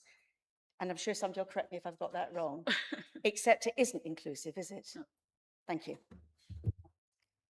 Councillor Bartlett, please. Thank you, Madam Chair. I read this document, it took hours. Congratulations to the officers that put so much effort into it. Clearly a lot of good stuff in there, but the overall impression I got from it was that the document should actually be retitled, and it should actually be the Local Walking, Wheeling and Cycling Transport Plan, because that's primarily what it seems to be trying to persuade. And in fact, the document says it's going to try to alter people's behaviours. The impression I've got here is a paper that does not reflect public opinion, and that the vast majority of people are very supportive of the car. But whether they like it or not, this administration is going to change their behaviours to make it fit in to their political objective of making everybody walk, cycle, or scoot. The other thing, and Councillor Beasley touched on this, was the promotion of the 20-mile-an-hour speed limit areas within the transport plan. For that reason alone, I cannot support this paper. Thank you. Thank you. Councillor Brown. Thank you, Chair. Yeah, interesting the comments we've had so far. I might be on slightly different tack to what we've heard already. To be frank, I think there's so much in here to do justice to. There's so much work that's gone into it, so much consultation, that it's difficult to do justice within a few minutes. But just to pick out a few areas, I was quite surprised actually, because you talk about transport, you talk about roads, you talk about cars, and you get very different viewpoints about how we should go about this and how we need to keep everybody happy and improve our transport infrastructure. So frankly, to see the percentage responses to the 2025 consultation is quite staggering, because people have very differing views about this. To see the strength of support, support for public transport policy, 79%, 75% support for safety, 79% about network resilience, 63% agreed with the overall vision. Between 67 and 70% responses supported the points about air quality, biodiversity, etc. Particularly when you get on to public transport, over 80% agreement for prioritising bus services to improve reliability and journey times, etc., etc. And when I hear colleagues speak, I read through the report and I did see a number of pictures of cars in there, but I think the whole thing is that actually most of us rely on cars. I drive cars, I cycle barrel bikes, I use the bus, I get trains, I walk. But actually, for when I need to use the car, if I'm going shopping or transporting something, it's not just a point of getting me from A to B. I think it works best if those people that are just transporting themselves can use public transport, can get the train, can get the bus, can walk, so that actually the roads are kept free for those people that really do need to use their car, and those of us on those occasions when we really do need to use our car. So all those other modes of transport are just as important. And when I read through the objectives, it talks about we will enable active lifestyles, we'll unlock a shift in travel options by providing healthy transport options, we'll increase transport choice, we'll improve access, we'll improve connectivity, we'll improve public transport availability. We're an enabler. BCP as a council can do as much as we can, but all of this, it's a really good strategy, it's very ambitious, but it all depends on human behaviour change, and that's for each and every one of us. for each of those journeys that we make. Sometimes we have to rely on a car, but sometimes we can get the bus. Sometimes we could use a bike or scooter. Sometimes we could just leave the car at home and make that short walk rather than driving. So all of this and unlocking it and making it easier for all of us when we need to use a car, making it work better for motorists, all of it is depending on our individual behaviour change, and that's what we all need to think about and realise. Thank you, Councillor Brown. I have Councillor Adams now. Thank you, Chair. I agree with so many of the previous speakers, with the exception of the last one. I'll hazard a guess to answer Councillor Rampton's question about what was done with the petition with over 2,000 signatures. She's read the report. We've all read the report. It was noted and then chucked in the bin. In the local transport plan strategy document, it does mention motorist 5 times. So they have been noted with cars mentioned on a further 30 occasions. Most of these followed with don't want people driving cars. Cycling or cycling is mentioned 85 times. We'll just leave that there. And it was really good that the portfolio holder in his introduction mentioned potholes, one of the most frequently complained about issues, as this does get a mention in the strategy document on one occasion, which just shows the priority that they're giving to them. Why is it consistently the case that the needs of the many, the majority of people have cars? Why are they completely ignored for the wishes of so few, so consistently and so repeatedly? The Lib Dems continuing to do this anti-motorist bias agenda is why so many of them are going to be joining Sir Keir in the Job Centre next May. Councillor Toby Slade, please.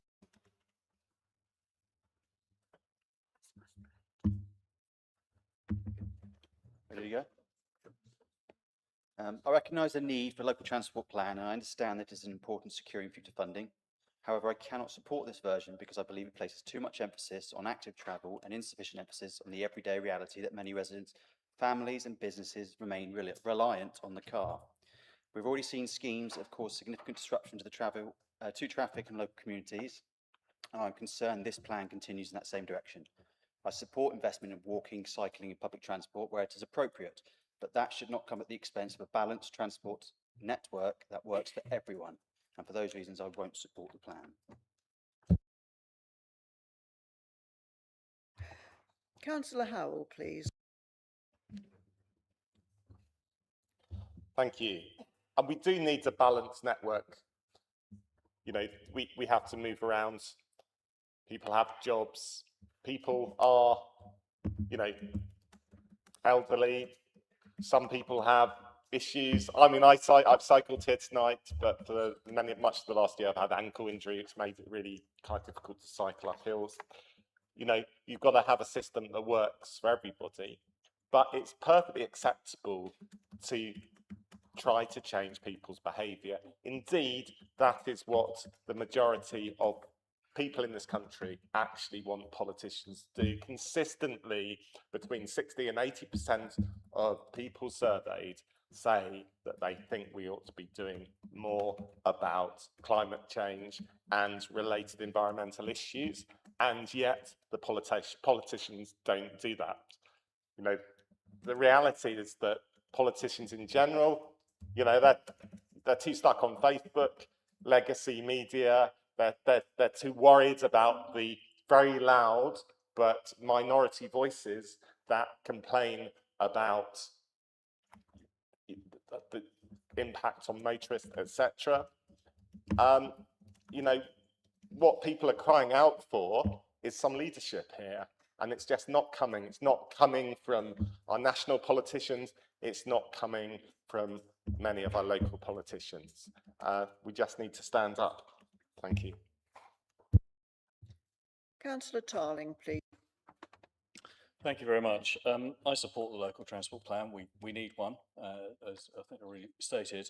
There's one glaring omission though, and one which actually opened Poole Park, which was the distinguished gentleman's motorcycle ride. As a motorcyclist, there's not enough mention here of the use of motorcycles, and I would like to have seen some more about motorcycle parking as a means of part of the mix here. Again, been overlooked. I appreciate there's an element in there about reducing noisy exhausts on motorcycles, but that's pretty much it, but very little about parking. So I am one of those Liberals that wants to see less car use, but I'm also happy to promote more motorcycle use. So thank you very much. I will be supporting this. Councillor Dower, please. Hi. Okay, so I wasn't going to speak on this, but I've decided I should do because I was on the local transport plan working group. So Councillor Kate Salmon offered to have the petition reviewed by the local transport plan group, and I seconded that. So I took responsibility to make sure that it was considered within that local transport plan group. On the first review of the first draft, as Councillor Phipps has already mentioned, I noticed that the petition hadn't actually been mentioned or considered at all. So it was sent back for further consideration. The next draft attempted to cover this, but not sufficiently in my nor Councillor Phipps' opinion. As you heard, I've already heard, this was the fourth draft that we're looking at today. I'm still extremely disappointed that public transport has not been considered sufficiently. I think for my residents and Councillor Cameron's residents, we have residents there who can't afford cars.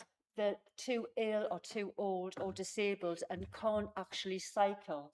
They need public transport. They need accessible public transport, and they're losing that. Every year we see more buses getting cancelled in Kinston or the timetable reduced, and it's not acceptable, it's not fair. So I would like us to consider the proportion of people in our area that are not able to cycle to work, or they can't afford a car, they need public transport, and I don't think we've given it enough consideration in this. Thank you. Councillor Earl, please. Thank you, Chair. I just want to draw Councillor Dower's attention to objective F, which is public transport that is inclusive and accessible. And underneath that, it goes into detail of what that looks like. I'm not aware of any buses being cancelled through Kinston, but if you want to talk about bus travel, Councillor Hadley and I were just at the Bus Service Improvement Partnership the other day, talking about the improvements that are coming forward, and it's really exciting. I really struggle. We've heard it before about this kind of narrative around the buses not being very good. They are blooming good. You know, we're really, really lucky to have such a good network. But what I wanted to say really was around the local transport plan, and you're right, you know, there was a petition which was really strong about this, and residents were really, really concerned. And I was expecting, actually, when this was published, we'd have people queuing out the door at Cabinet, we'd have people outside protesting this today. But I feel like I have to assume that a lot of people's concerns were answered by the work that Councillor Hadley did alongside officers to address those concerns, because we haven't had a single question. We only have two questions at Cabinet, and they were literally about coach parking and bus travel. And I think that shows really that we've come a long way, and we've got this to a place where people are happy with what it looks like. I wanted to go back, though, to something I did a few weeks ago, and where I got to go on telly, which is always a bit scary, but there was a clip around children cycling to school and how much they enjoyed it, how much it impacted positively their health and well-being, how they felt really caring about reducing air pollution and encouraging their parents to get out and do it as well. And what it really drove home to me is about the future, really. You know, as a car driver, as a cyclist, as someone who uses buses, for me, it's really around that choice and how we are able to provide useful choices for our future generations, because it's not sustainable. If we look at the local plan and what we have to deliver under mandatory housing targets, it's a huge amount. If we are truly going to have that many people here, our congestion is going to just absolutely skyrocket. If we don't shift something, then the system will eventually break. And I think really this is about adapting to the future rather than, you know, an extra 100,000 people who could potentially live in BCP, again, having 100,000 cars. I like to think long term. You know, I like to think I'm going to be here for a bit longer, maybe than some others. But for me, that's what's really important: making sure that we are resilient and planning for the future, and ensuring that those options are available for all. And I don't see it as kind of taking something away from car drivers to give to cyclists. This is about equity and a rebalancing. Everyone should feel safe on our roads, and too many people have particularly died at the hands of people behind the wheel. And I think that for me, the LTP also has that really important part around creating really safe environments for people to be able to use whatever form of transport that they choose. Thank you. Thank you, Leader. Councillor Cooper.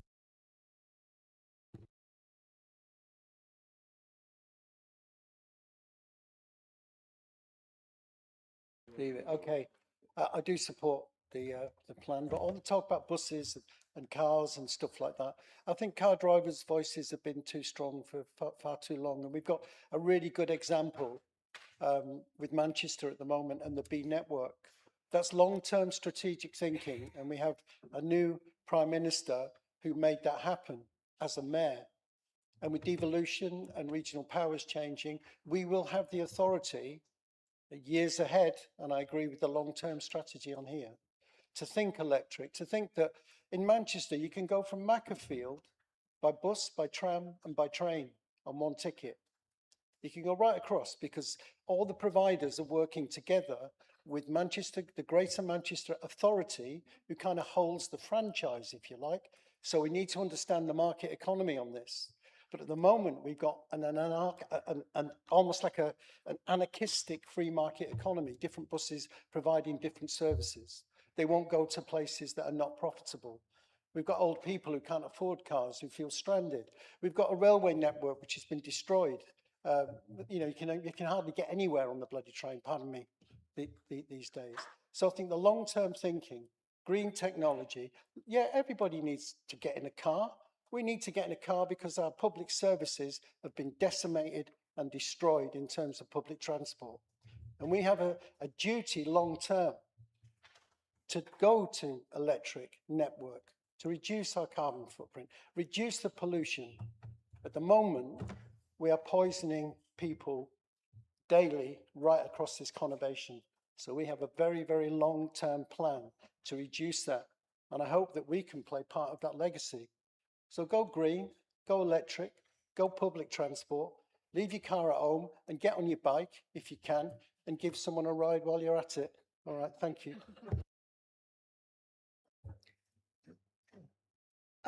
Right now, Councillor Herrick, you reserved your right. Would you like to speak?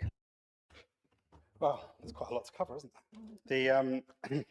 So I'm going to suggest that some councillors start coming to more scrutiny meetings so that we can talk about these things not at full council. And also, unusually, finding myself agreeing quite strongly with Councillor Cooper. Don't always disagree with him, but not quite as strongly. I just find it really odd that we focus on the relatively small things, not about £50 million on highways maintenance and ambition for a mass transit system or many millions investment in the bus network. I'm pleased to inform Councillor Beasley that all future 20-mile-an-hour schemes will be in line with his list, just as the one that we did last year was. Anyone familiar with using our roads, it's clear there is not room for more and more people doing more and more car journeys. It's simple logic. By adding and improving choice for those who do not need to use the car, it improves the journeys for those who still do need to use it. And moving forward with a plan to keep the area moving while trying to address that seems to me a fairly sensible thing to do. Whose homes are being removed for the extra dual carriageways and mega junctions that some people seem to think we need? But I do think about previous plans and how they got on. So amongst others, I went back to the 2017 list of ambitions for our area by the Legacy, Bournemouth, Poole and Dorset councils. In shocking news, it looks quite a lot the same. In 2017, when several councillors who've indicated they probably won't be supporting this were in administration, or in some cases the cabinets of the Legacy, Bournemouth, Poole and Dorset councils, the initial plan was passed. It was so uncontroversial in Poole, it was a chief exec decision just before an election, with it passing through council just after. Heady days, one might say. Highlights from that 2017 implementation plan, particularly from a road safety perspective, include priority focus on continuing the programme of 20-mile-an-hour zones in main urban areas based on casualty reduction grounds, and creating pedestrian and cyclist-friendly environments, building a cycling and walking culture. There are more, but I'll let you go back and have a look. All three Conservative administrations at the time, with several of their members here present this evening. So what changed? The answer is not much, other than pursuit of a culture war. There was some road improvement included, but so they are in LTP4 as well. Castle Lane traffic signals, road access from Poole Port, a lane rental scheme and £50 million of funding for highways maintenance. The challenges are no different to those LTP3 we're seeking to address, because now we know more about what works and what doesn't. We have a housing crisis, demands for 3,000 more a year from government. And again, I ask, whose houses are you going to take down? All we'll have if we ignore not taking forward this plan. It's more congestion, more air pollution. What we get is anti-car and not like this, but real practical solutions to make our area safer and easier to get around. They're here in this plan. Thank you very much, Councillor Herriott. Councillor Hadley, would you like to sum up for us? Thank you, Chair. Yes, obviously far too many details from many members to be able to go into all of them in detail right now. And it is a real shame because, as Councillor Rigby said, we covered this in some quite detail at the Place and Environment Overview and Scrutiny Committee. The officers were there to support, and they've done an awful lot of the work on this. And these questions could have been asked and satisfactorily answered. In terms of the funding is certain, actually thanks to the current government have given us a 3/4 year funding settlement, 3 years for revenue and 4 years for capital. So we know what money we're going to get in for the next four years for our capital schemes. That is very new. It was year on year until this point. And that's important in terms of the implementation plan that we've covered. Are all the schemes covered? No, they're not, because there's competition. We're currently looking at trying to get Tuxton Bridge sorted between Christchurch and Bournemouth, and that's subject to a bid. So some of them we will be bidding where we can, where there are opportunities to bid for additional monies. But again, if we don't have the ambition, we don't cover it. The petition was mentioned, and I went back to the wording of the petition. It was to review our strategy and ensure that it's proportionate for all our residents and not just for those that support active travel. And we keep getting told this is all about cycling. Well, it's absolutely not. As we've heard, there's mass transit, there's double the amount of money for buses over the next 3 years than there is for active travel. And you know, it's easy to, frankly, to hit down, to pretend that cyclists are somehow getting a free pass when they're really not. The fundamental issue is space. Cars are taking up more space. The smaller vehicles are 30% the size they used to be 20 years ago, and that means they've taken, across a normal road, about a metre away from other modes of travel. That's why we need to do more to protect people who are walking and cycling. And I'm afraid you shake your head, but it's true. I think I'll leave it there, actually. Thank you. Thank you very much, Councillor Hadley. And can I say from the chair, I don't normally comment, I'm totally in favour of the buses, and as you know, some of my residents are very much in favour. We want our route returned to us. Members, I'm going to ask if we can go to the electronic voting equipment for this, because I think we have some naysayers. Thank you.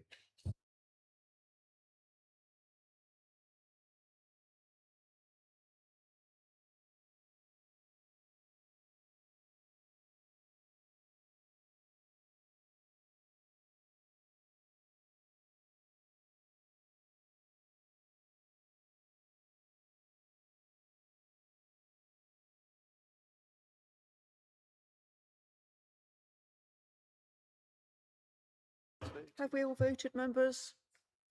Thank you.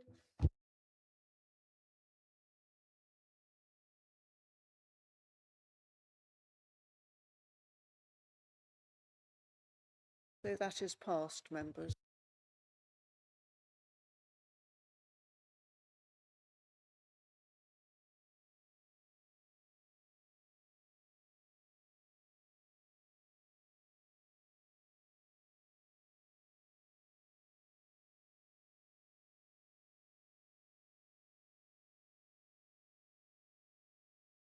Thank you, members. After that, I think we will have our what is known as comfort break. Could you please come back for 20 past, oh, all right then, 9:20, please. Thank you.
Right, thank you, members. We're going to carry on the meeting. First of all, can I pass the Chief Executive over, please?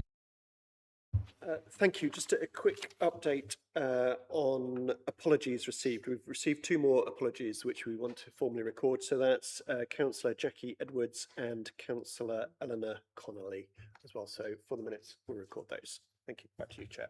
Yes, thank you, Chief Exec.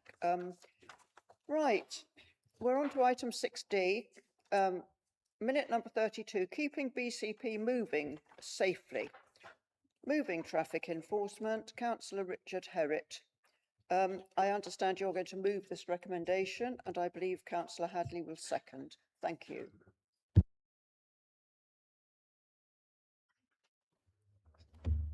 Sorry, I was left confused as to whether I press it or whether it's only when you're queuing, but we'll crack on anyway. So thank you, Chair. I'm going to thank Councillor Challoner at the beginning for his preview. I know I already answered some of his points, but I'm sure we can go round again at the end. Can no one hear me?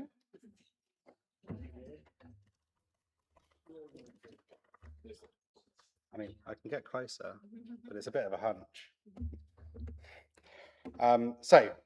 This paper proposes that BCP Council implements a moving traffic enforcement service contained within parking, designed to help increase safety, keep traffic moving, reduce congestion and improve reliability of public transport links. The service is designed to self-fund and is budgeted to provide a surplus to reinvest in line with Section 55 rules, not to make profit. The previous Conservative administration applied for the powers to enforce moving traffic offences, and that was handed down in 2023. Unusual, but good to find some common ground. We will be following authorities like Reading, Devon, Bristol and Birmingham in taking forward these powers, and I'm sure all of us can think of a junction, a yellow box, restricted movement or school zigzag that we see openly abused regularly. The only hope being a passing police officer catches a person in the act. Moving traffic enforcement should be done as a last resort, where other methods of achieving compliance have been exhausted, and as with parking fines, our preference is that drivers don't provide the opportunity to issue them. Some of them do seem intent on doing so, though. It also enables some further engagement in terms of signage, designs, and where schemes are proposed to be introduced, a thorough review has to take place as part of the process of establishment.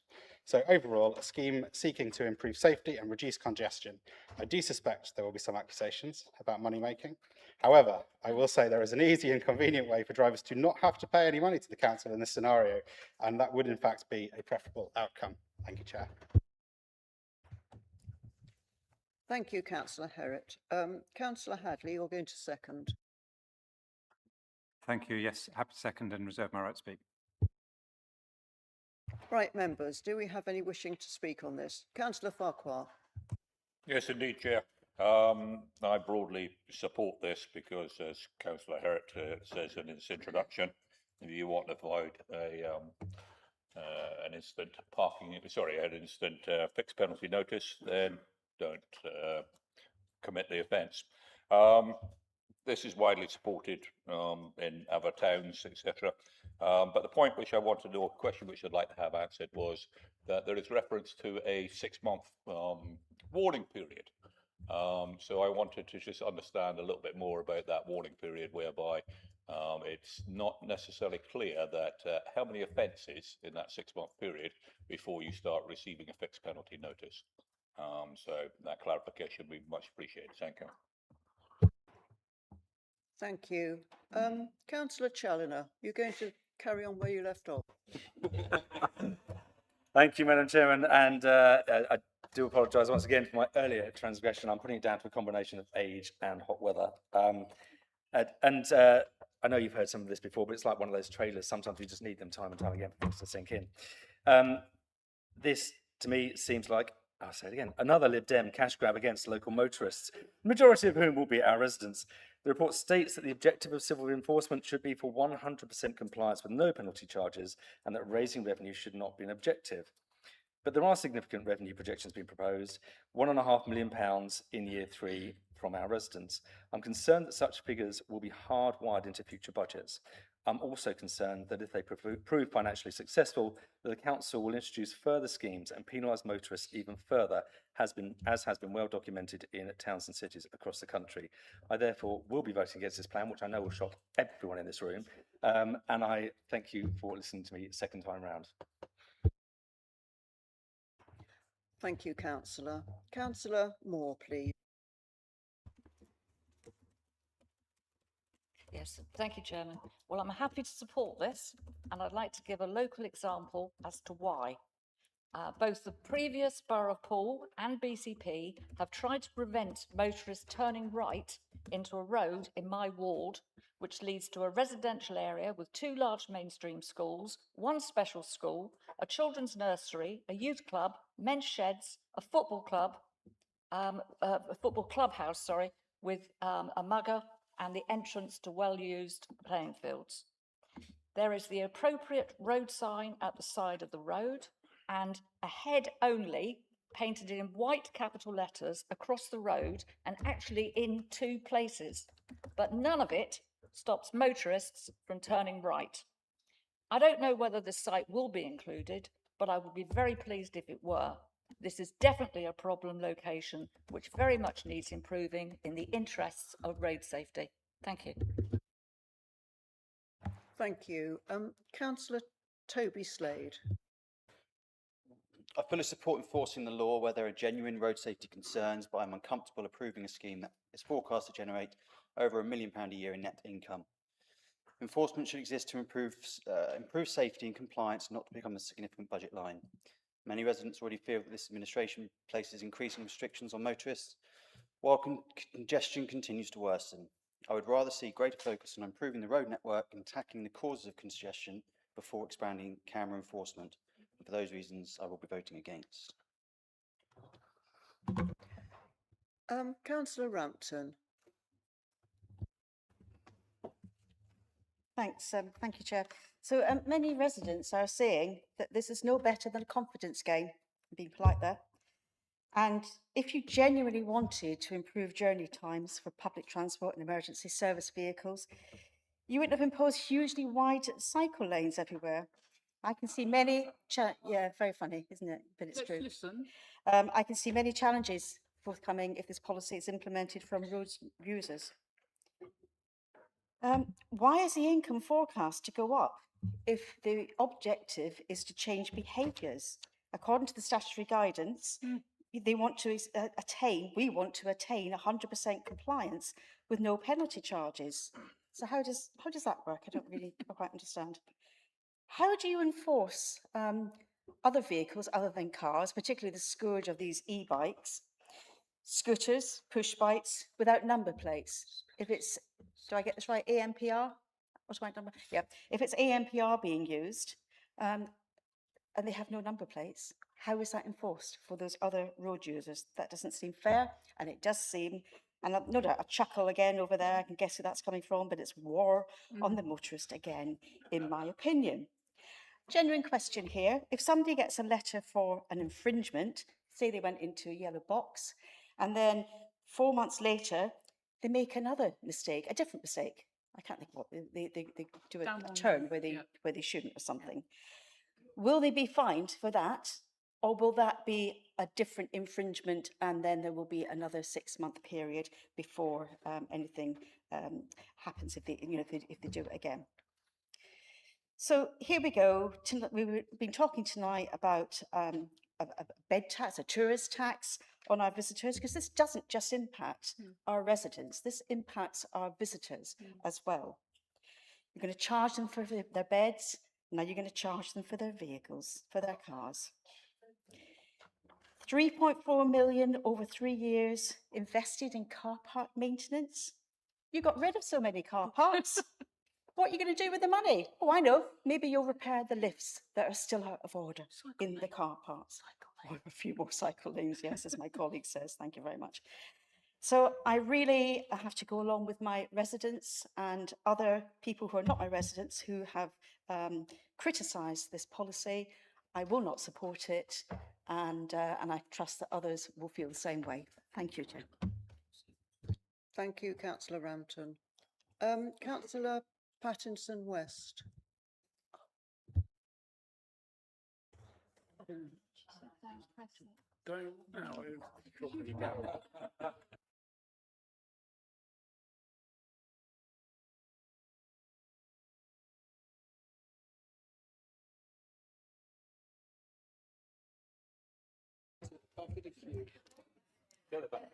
Thank you, Chair, and I do apologise. I agree with this in terms of the scheme. I think the main critical point is that we ensure that signage is in place to ensure anybody who is coming to the region from further away, anybody with equalities needs adequately kind of provided for. I think one of the main concerns I have, and you might be able to offer me some reassurance, is that the enforcement of this will sit within the council and it will be an internal measure that we'll be taking with our current staff. What I would not want to see is that this is put out to external contracts and we have some of the rogue enforcement that we are aware happens occasionally with parking and so on. So for me, it's ensuring that this remains within the council and is utilised by our current staff and that it's not going out to rogue agencies. Thank you. Thank you. Councillor Butt. Oh, sorry. Miles away. Am I next? I thought it was Councillor Martin next. Okay, thank you. Thank you, Madam Chairman. I speak tonight to state unequivocally that I will not support this administration's relentless, no hackling now, just listen, relentless systematic penalisation of motorists. A responsible council governs by balance and equal consideration for all road users. This administration, however, has abandoned balance in favour of ideological coercion. Let us call this motion what it is. This vote is to establish an internal enforcement unit and purchase CCTV hardware. It's a deliberate bureaucratic manoeuvre designed to bypass local democracy. By framing this tonight as a mere corporate budget setup, this administration is actively exploiting a loophole to strip local communities of a veto over where these individual junctions and issues and cameras will go. Once this budget passes, the power to install cameras on our streets shifts entirely to officers acting under delegated authority, with no further opportunity for local democratic scrutiny or individual locations. As elected councillors, our first duty is to represent the residents who put us here. We are their democratic voice, their advocates, and their link to the decisions made in this chamber. How can we properly fulfil that responsibility if one of the most important decisions affecting our communities is removed from elected members altogether? Local democracy only has meaning when those elected by the public retain the ability to scrutinise, challenge, and ultimately decide matters that directly affect the people they represent. To claim a democratic mandate for this based on a stale 4-year-old consultation is an insult to all BCP residents. If this were truly about road safety, then you would design out the problem with clear signage and optimised traffic signals. Instead, you are choosing to monetise the problem with automated cameras. You are actively budgeting for a high volume of offences, which my colleague touched on, to sustain the substantial corporate cost of a new enforcement unit. That isn't a safety strategy, it's a business model. We already know how the public feedback is treated here. In Winton and Moordown, a clear majority of formal objections against the 20-mile-per-hour zones were simply ignored, and the scheme was forced through regardless. The public see this for exactly what it is, a cash cow.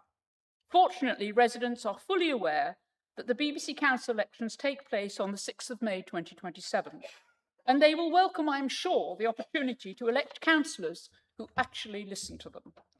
Using moving traffic enforcement as a backdoor revenue mechanism is the final straw. I'm voting firmly against this motion. Thank you, Madam Chairman.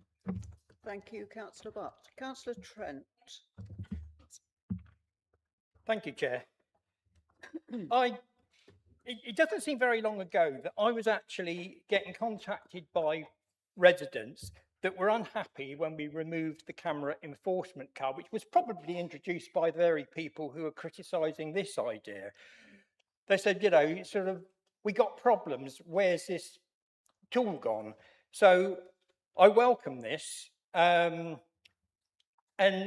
comments about the 20-mile-an-hour zone in Winton, the majority of people who lived there, who were affected by it, supported it. I saw the figures and supported it as a result.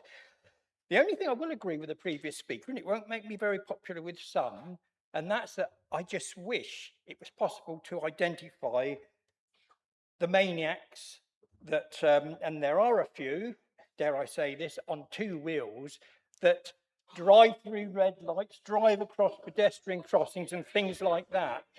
Quite frankly, someone at some stage is going to have to find a way of making this a little bit more enforceable. But I support this, and if it's used sparingly. And the one thing, and again, a previous comment I think is quite valid, and that's that we don't want to outsource it to an outside company, which then gets paid by results. That is bad. We looked at that possibility several years ago with litter enforcement, and that won't work. But I generally support the idea. I just wish it was a little bit more comprehensive, but it can't be. You know, so I'm realistic that this is better than nothing, and it's better than vigilantism. Thank you. Councillor Trent, can you turn that off? Thank you. Councillor Rigby, please. Thanks, Chair. Yeah, it's sound this, isn't it? I mean, the one thing I'm finding weird is we've got a group of people over here who are saying do something about the traffic on the road. You try and do something about it and they're like, oh, and wait a second, not like that. And it's difficult. Like, all of what's going to be raised on this is going to be used to, let me find it, surplus income, further enforcement, fine, whatever, measures to improve public transport, great, we want more of that, other highway associated improvements. So any infringements and PCNs are going to go towards improving the highway, which is what a lot of people have been saying tonight they want to see happen. And like the enforceable restrictions, it's like a list of things that wind me up as a driver. Like people going into yellow box markings, and you know where it is on the roundabout, and they go in and no one can leave on any junction there, and you end up with traffic going back for miles. Fine, great. There was one the other day, a van cut right in front of me on Springbourne roundabout to park in the, well, I say park, you might as well have parked in the yellow box, and also in front of the fire station. You know what I mean? Absolutely mad. That should definitely be on the list. Restricted access, great. One-way streets. I used to live on a one-way street, and the amount of time I try and leave my street while someone was driving the wrong way down a wrong-way street, looking at me like I was mad. Like, these are things that annoy drivers. They annoy people who are on the roads, and it's a way to solve it. We just heard it's working in other places. It started in London. It's gone through loads of other cities. It's working to enforce this. Yeah, sometimes they get it wrong. There might be a reason why you can't stop. And I've seen those, I'm sure everyone has, of like people arguing in court and getting fines overturned. So hopefully we're mindful of that. And again, just like my colleague said before, as long as this is all being done in-house and managed in-house, and it's all, the money's coming to BCP and we're not just taking a percentage cut or something like that, great, hurry up and do it and make the roads a little bit clearer. Thanks. Thank you. Councillor Chapman-Law, please. So, up until 18 months ago, you could report yellow box infringements to Operation Snap as not a vigilante. There is a road, there's a yellow box in my ward. It's at the end of Yarmouth Road, Recreation Road, all the hills. It's that road there. And I was down there a couple of weeks back talking to a resident about a separate issue.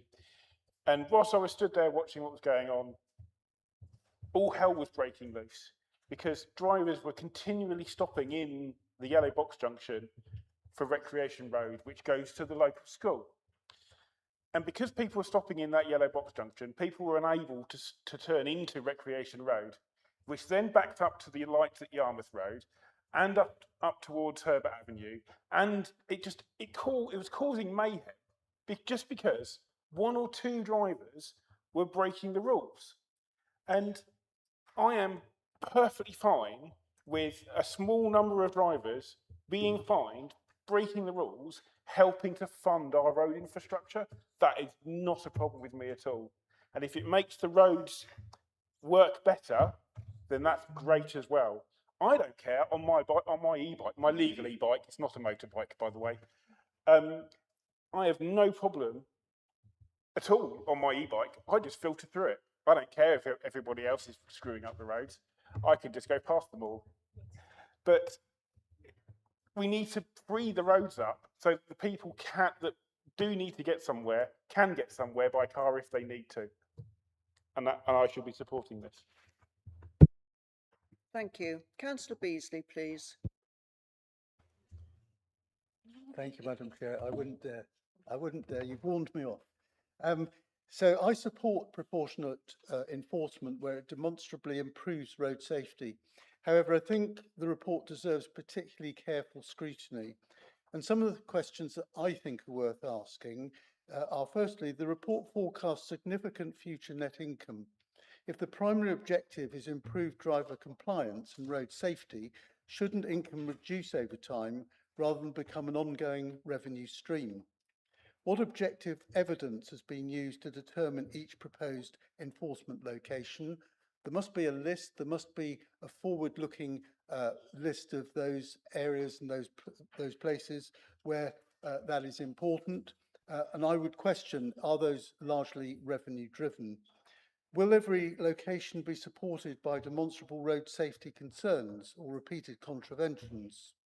Next, what safeguards will exist to ensure cameras are introduced because they improve road safety rather than because they generate the greatest number of penalty charge notices?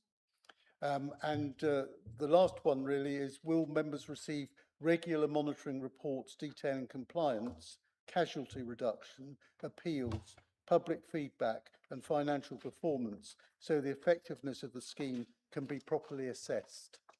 What I don't think anybody would want to see, and I'm sure the administration will push this through this evening, but what we would never want to see is that it's arm's length from the council, it's delegated to officers, and all we get is feedback from residents about the unfairness of what is being done to them.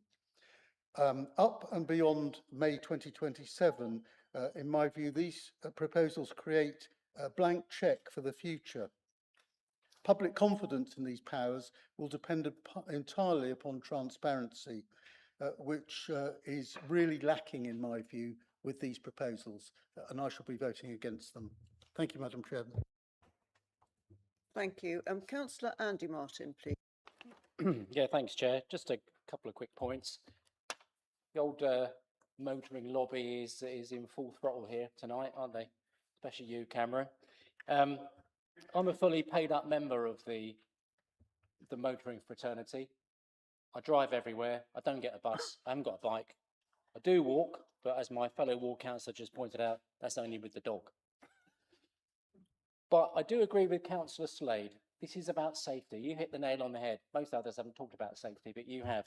It is about safety. Our roads are dangerous. There are a lot of people out there who drive, put people's lives at risk.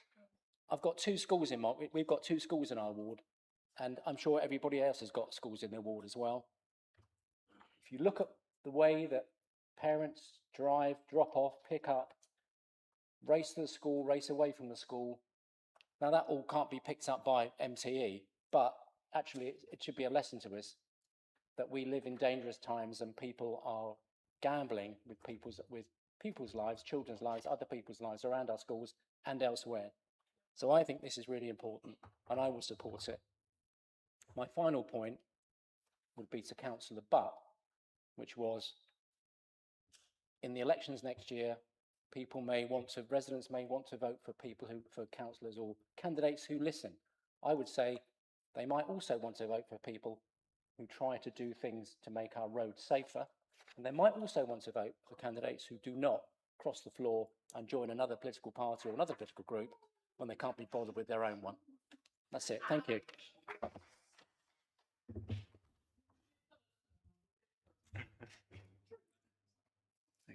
Councillor Canavan. Thank you, Chair. I just wanted to raise a couple of points that haven't already been mentioned in the debate. One is I do support this paper and will vote in favour of it, but in the previous debates that we've had about the plans that have come forward to this council meeting, there's been some criticism of the lack of detail in those plans. I didn't agree with that, and that's why I supported them. But I do think this document does lack a degree of detail, and that's about the sites that are going to be chosen where this is going to apply. Now, I get the plan that there's going to be some kind of assessment of where they should be, but there's one particular bit of wording that really concerns me about public engagement, and it says public engagement where appropriate. And those two words really concern me, because I think if you are going to introduce this in the areas like Councillor Moore described, public engagement is absolutely critical, because I can think of areas in my own ward where we have exactly the same sorts of problems, and it's dangerous. So just to emphasise the really critical feature of public engagement. And also, I think we do deserve, as councillors, some kind of scrutiny of this to see how this goes, because how are we going to measure that this is effective? So the only other thing that I wanted to mention, Chair, and declare an interest in doing so, and that's about the impact on those with sensory impairment. So I have significant hearing loss, and even with my hearing aid in, I struggle to hear cars. If I'm daft enough to go out without it, I don't hear them at all. So the impact of traffic is really quite scary. I have to be really careful. So that is a factor for me, which I think really needs to be taken into account, and that's why I think doubly important that when we do that public engagement, we're making sure that we engage with those people who do have those kind of disabilities to make sure that their voices are heard. So thank you, Chair. Thank you. Councillor Brown, please. Thank you, Chair. I will be supporting this this recommendation as a motorist, because, as it says on it, it's about keeping BCP moving, and it's about keeping it safe for all road users. And just speaking in response to some of the things I've heard earlier, because it was mentioned earlier about this is about more restrictions on motorists. Nowhere in here can I see there's more restrictions on motorists. They're the same restrictions that have always been there. We'd just be enforcing them. So there aren't any more restrictions on motorists. We're just enforcing non-compliance. There's talk about it being a cash cow. Well, if you don't commit the offence, then you don't have to pay. But actually, if there is a surplus, the good news is it all goes back into our roads infrastructure. So that's a good news story if there is cash being generated from it, because it all improves our transport infrastructure. There's talk about public engagement and public consultation. I just struggle with that a bit, because these restrictions like yellow boxes and bus lanes are already there. So I wonder what you're going to ask in the public consultation. Are you going to ask, should we enforce the laws of the road, or should we allow people to break the law? Because I don't actually know what you're going to ask in the consultation, because these restrictions are there. We're just putting up cameras and whatever to enforce them. And then there was mention of BCP introducing this and then talking about a tourist tax, and this is all negative. Well, Manchester does this quite successfully, and Manchester has an overnight levy. I know, because I've visited there and I've paid it. And last time I checked, Manchester is a very successful city with lots of visitors and good transport infrastructure. So if Manchester can do both of them, then why can't we? Councillor Vicky Slade, please. Thank you, Chair. I'm very much in support of this. Officers will be aware that I have been pushing very hard for other things that are being done in Manchester, like the side road zebra crossings that are now been adopted in London, and that I've had confirmation from the Minister in the last few weeks that are going to be rolled out across the country, things that are designed to make crossing the road more safe. And in my ward, where I've lived for 26 years, there is one issue that residents contact us about all the time. And I'm sure Councillor Butt knows all about it, because Councillor Butt is on the Broadstone community page all of the time. And that is the toast rack. The toast rack in Broadstone, which has a yellow box and which the council has never been able to enforce, and that residents want sorted. And when this first became something that we could look at doing a couple of years ago, I specifically asked that the toast rack was included. But at the time, it wasn't considered that the delays from the toast rack were sufficient to be included in the moving traffic. But now we've got this wider programme, there is no reason why the residents of Broadstone can't finally get what they've been asking for, and that is to stop the tailbacks caused by this. So I absolutely welcome this. I absolutely welcome the ability to tell our parents that the areas outside school can be properly enforced. And there was an interesting comment made earlier, and I apologise, I can't recall who it was, about someone who makes an honest mistake and then 6 months later they make an honest mistake. Well, I'm not ashamed to admit that I have sped on occasion. And there is, I know, there is a fixed camera in Corfmullen that is on the way to the burial ground where my mother is buried. And once in a while, I will lose track of the fact that I'm driving back from laying flowers on my mother's grave. And I have been done twice at the same fixed camera by going 35.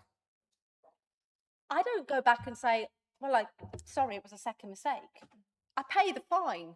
I take the punishment.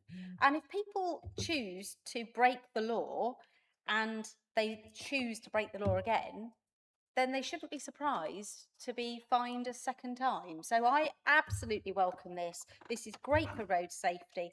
I will be continuing to push for proper ANPR for our car parks too, because car parks like Lake Pier, where people are sleeping for weeks and weeks and weeks, and we have no way of being able to claim the money off them. If we had ANPR, as they go in and charge them as they come out, it would make life a lot easier and allow our traffic wardens to work on other things. So I'll keep pushing for that too.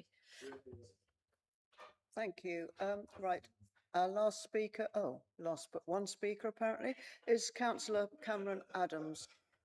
Look, I wasn't going to speak, but I did want to respond in part to Andy Martin's comments. Yes, I am unapologetically pro-motorist. I'm a motorist. I want to get to work. However, I do actually think this is a good idea. So shock, horror, whatever. I get that. It really pisses me off when people, sorry, excuse my language, when people block junctions, when people block yellow boxes. Do I trust completely that you're not going to use it as a crash grab? No. Is it something that I think in certain situations is worthwhile exploring? Yes, I actually do. I did have a question that I don't know if the portfolio holder will be able to answer towards the end.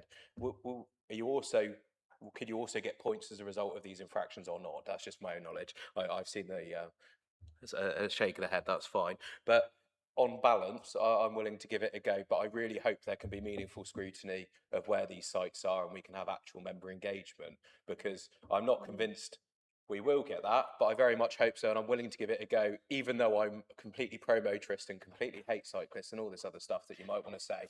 I actually think it's nice to be able to get around, so I will support it and give you the benefit of the doubt. Councillor Bartlett, please. Thank you, Madam Chair. On paragraph 48 of the report, it says it is anticipated that moving traffic enforcement will lead to behaviour change. The enforcement of bus lanes and reduction in congestion from non-permitted movements will encourage modal shift, and the buses will be more reliable, and safety when walking or cycling should improve, reducing the fossil fuel usage and road wear. It didn't work for Councillor Vicky Slade because she did it again. You're still driving your car, you know, so this gives a clue as to what this is really about, isn't it? It's about modal shift. It's about walking and cycling again. So I'm sorry, but the evidence is, you know, there's no evidence to substantiate this. This is a hypothetical. It is anticipated. I'm sorry, there's no data to support that. Councillor Hadley, you reserved your right, I believe. Would you like to speak now? Thank you, Chair. I think Councillor Andy Martin summed it up really well. Gambling with other people's lives. On page 587 of your report, there's a study of 21 sites last year for where these infringements occur. And there are 5,234 infringements across about 7 categories amongst 121,000 vehicles. So 95% of motorists are complying with the rules. It's the 5%. And particularly post-COVID, there are some drivers who are making up the rules. They're doing what they think they want to do and ignoring all the rules. So as I think Councillor Adams highlighted, you know, there is some real, and others actually, there's some real benefit in trying to get people to obey the rules. There is already one camera, which is on Coach House Place. It's the bus-only route into Bournemouth Station area. And occasionally people go through it, and occasionally they go fined. Well, if you do it again and again, you'll get fined again and again. And so you blooming well should. And I think, the key thing with this is things like yellow boxes holds up all the traffic. As was highlighted, Older Road, I know that site, and I know that, with the traffic lights and people stopping without looking, again, people thinking ahead, looking beyond the car in front or their mobile phone or whatever other distractions they've got and they shouldn't have, to actually go, hang on a minute, I'll hold back because I'll let the traffic through while I'm going. That's really key. Talk about democratic process. This is about existing restrictions. This is about we haven't got enough police officers to be able to deal with this because they're busy dealing with drug culture and serious crime. And that's an unfortunate consequence of all the years of austerity cutting back on police resources as well as our own. So I think we have to do what we can. In terms of income, we have to do projections. This is about costing it sensibly. If we manage to fix the problem and everyone behaves by the rules, bingo, we can dissolve the team. But I don't think that will happen, sadly. And I think, it is about identifying those sites that are a problem. As it says in the paper, this is a last resort. This is when other measures haven't worked. Can we change the road to make it safer? And I go back a long way to a one-way street in Winton where when Grace Brothers was there, they did televisions and a long time back. And one of their employees looked the way that the cars could have come and got flattened by a car coming in the opposite direction. People go fast when they're transgressing the rules and they know they're transgressing the rules. And that chap had brain damage and had a very unhappy life after that. Thank you, Councillor Hadley. Councillor Herritt, you're going to sum up for us.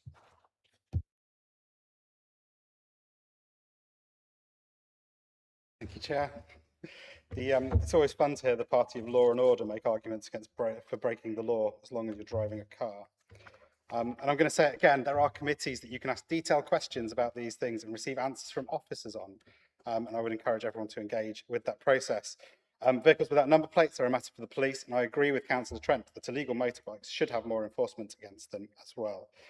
I'm not convinced that Councillor Vicky Slade's speeding is the best case study into behaviour change. I'm sure she did slow down in between those offences, but behaviour change does happen as people do stop offending at these sites. Signage about what can and can't be done on the highway is common across the country, and this is about the establishment of a council service rather than externalising. Appeals are heard in the usual way as per our PCN. Income goes up as locations are added, and they are to be established on evidence basis. Moving traffic offences are covered by the rules regarding annual council reporting within the parking service and will be published in line with that, and obviously is eligible to go to scrutiny. We do not choose as councillors where parking enforcement takes place on a daily basis, and if we allowed the veto of sites, it's a green light to break the law at that site. But engagement on whether restrictions exist is done at the point of introduction in a TRO. Communication on enforcement, though, does have to take place. Councillors and the public will be able to request sites to be added.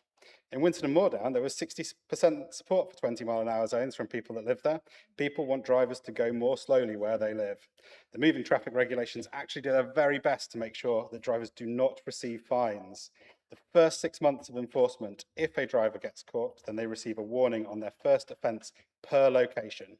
The signage has to be correct. It can only be done where it's been checked that it can't be done differently or enforced by other measures, and PCNs are, of course, fully challengeable, and only £35, as we know at the moment, paid within 14 days. I am just going to take my more objectionable colleagues back to the fact that how to avoid these fines is really easy. And when we start looking at the individual sites and the reasoning as to why turns are prohibited, they are protecting people crossing the roads, they are maintaining traffic flow, and they are making public transport more reliable. And with the amount of leeway contained within the rules, it means that the very vast majority of people will not even ever get a fine. I'm pleased to recommend this paper to Council. Thank you, Councillor Herritt. Members, can we go to the vote with the electronic voting equipment, please?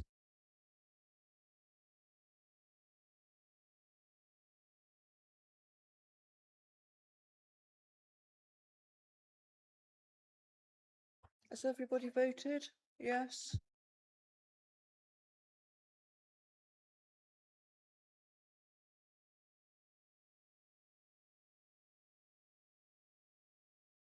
As you see, members, that has gone through.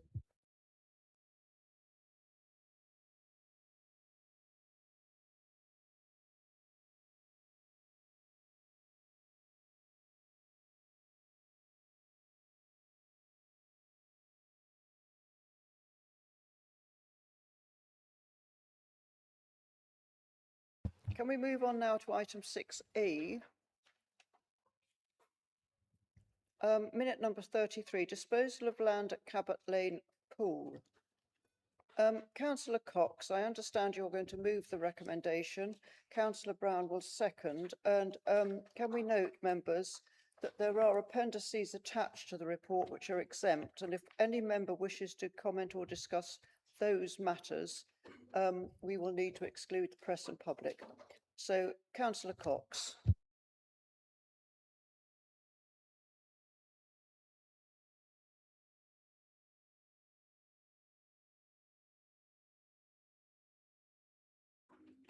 Thank you, Madam Chair.